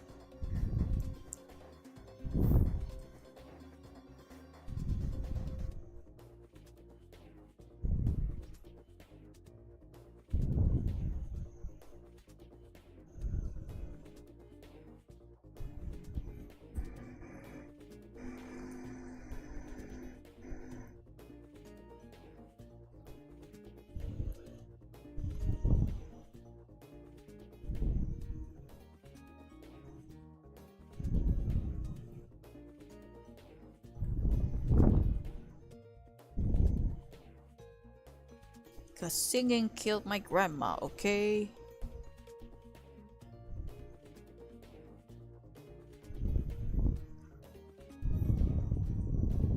Okay, now let's copy paste this. Delete the sketches. Yeah, probably gonna have to redraw cut flashes later. I mean, the shading part. Thankfully, nothing changes with Jinx, just the kid flash one. Let me delete this. There we go.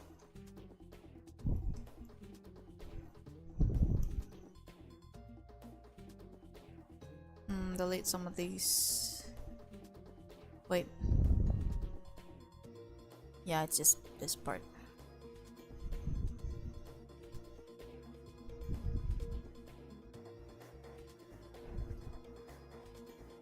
Okay, and then delete the rest of these.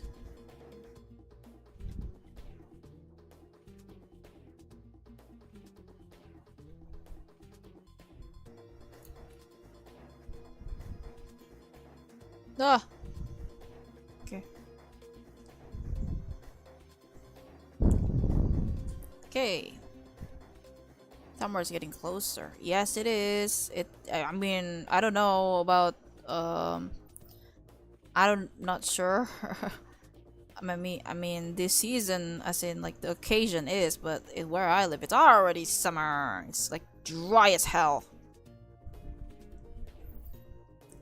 Dry season and rainy season. There's no raining season. I wish there's rain. Oh my god, it's so dry here.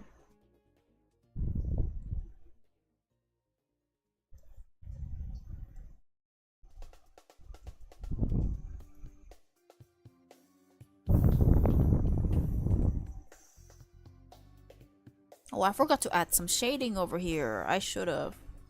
I'll add this later after I put this here.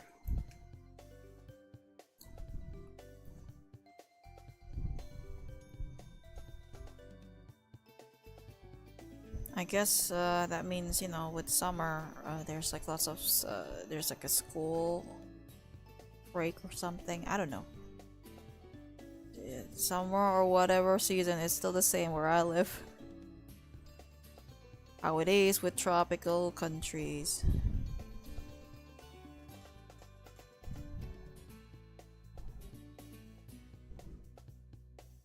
Oh, okay. Guess I have to redraw these too.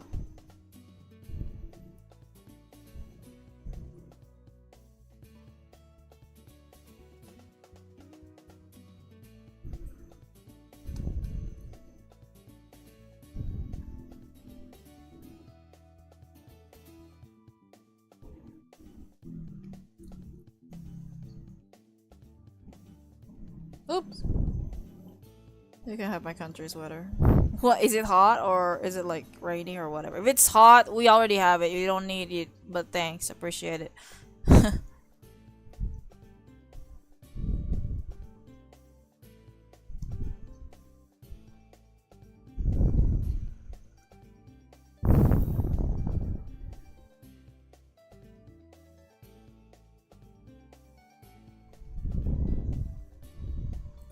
Let it all go.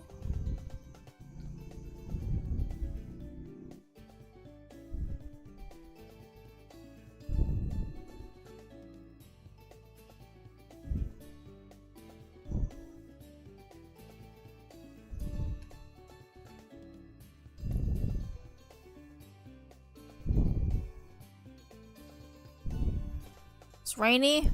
I wish. Oh my god.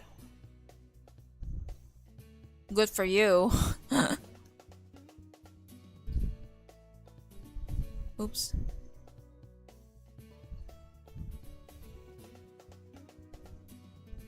Until Thursday? Like, it's days long? Ugh. Lucky. I mean, it's not lucky if it's like, you know,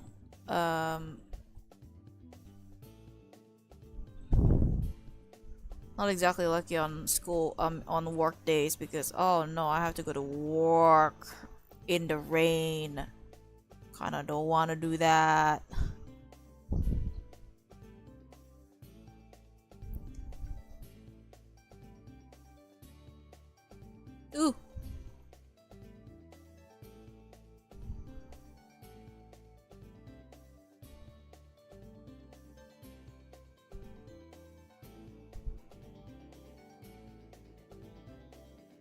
Okay. I'm not afraid of hurting me like that.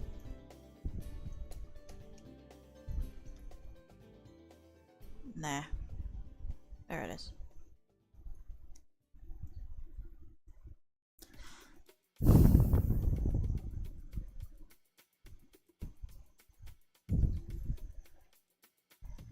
Tilt it.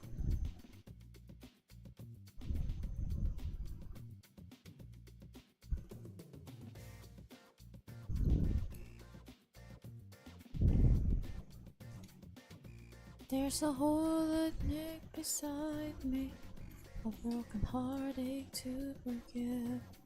See ya. I'm almost done anyway. See you next stream. Thanks for stopping by. I just need to like finish shading this and then we're done streaming. But I'm still gonna work on this. Like I'm almost at like the last minute, but it'd be much easier for me to focus to listen when I'm listening to music and when I'm singing along. You know, it'd be much faster process.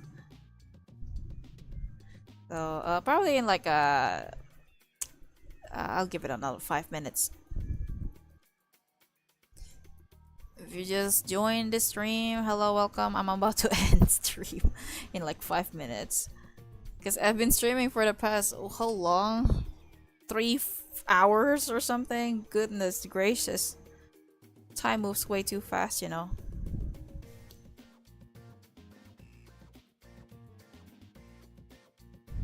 Yep. See, I forgot to shade one more part, which is... No, not this one. Which is this one. There is another one where there is a sketch of these two. Oops.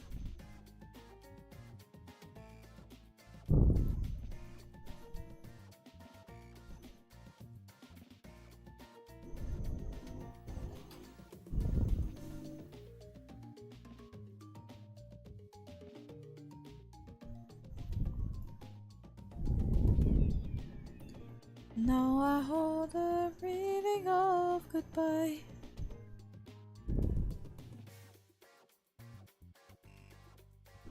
Oh.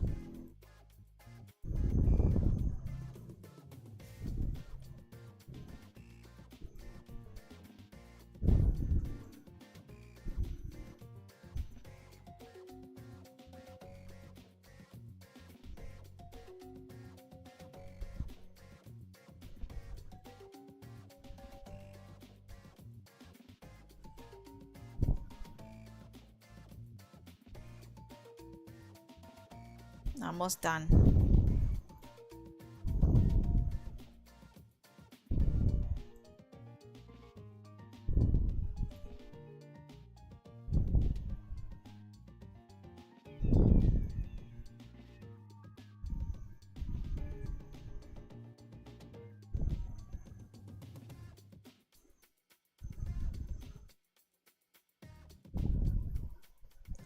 Oh.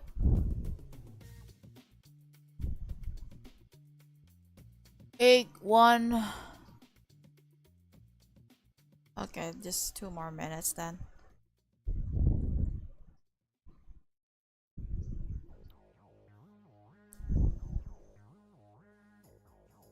She looks like a crab.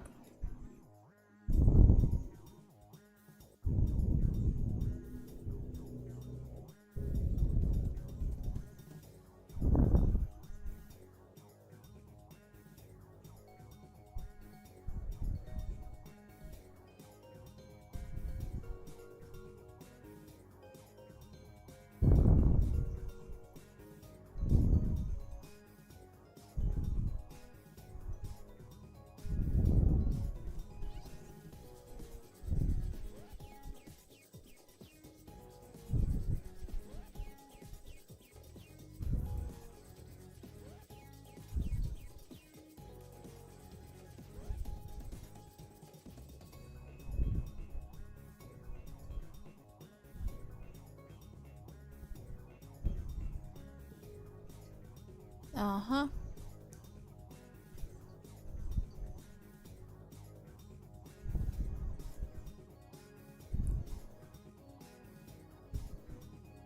Okay.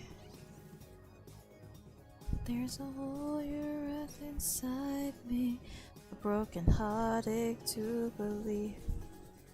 You the memories you left behind to remind here. Oh.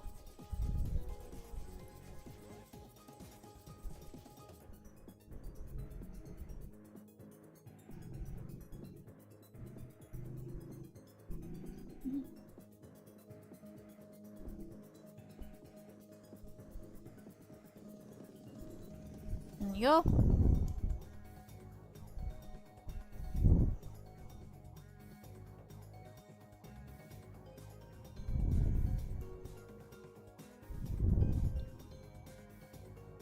It's a 5 minutes past. I guess it's already time to end stream already. Time moves fast when you're yapping. Okay, almost done here.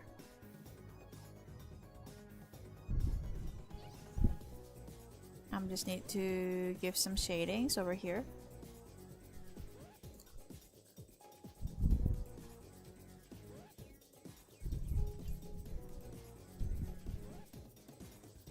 Okay.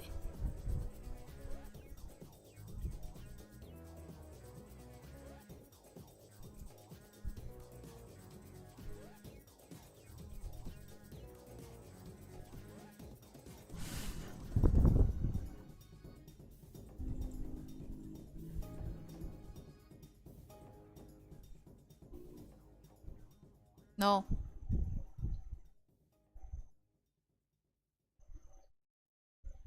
Okay.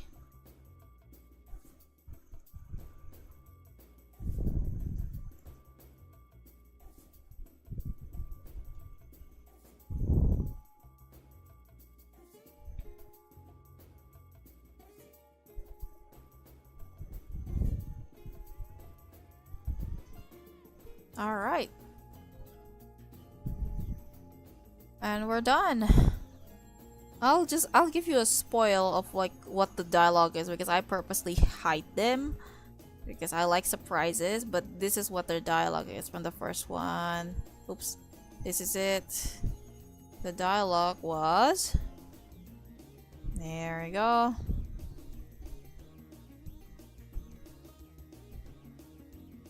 This is for panel 1. For panel 2 it's this.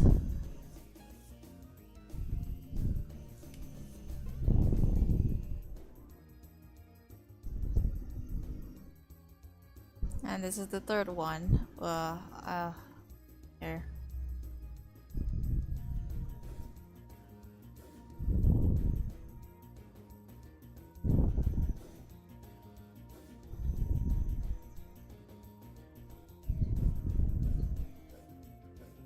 Yep. that's the thing. Well, I'll be posting the finished version. Should be in like an hour or half an hour from now. But thank you so much for watching this week's stream. I'm not sure about next week. Hopefully I can stream next week, but I'm not sure. No promises, but you know, hopefully I can. So like, yeah, I'll see you next week. Same day probably, or maybe earlier. Who knows? See ya. Thanks for stopping by for those who do.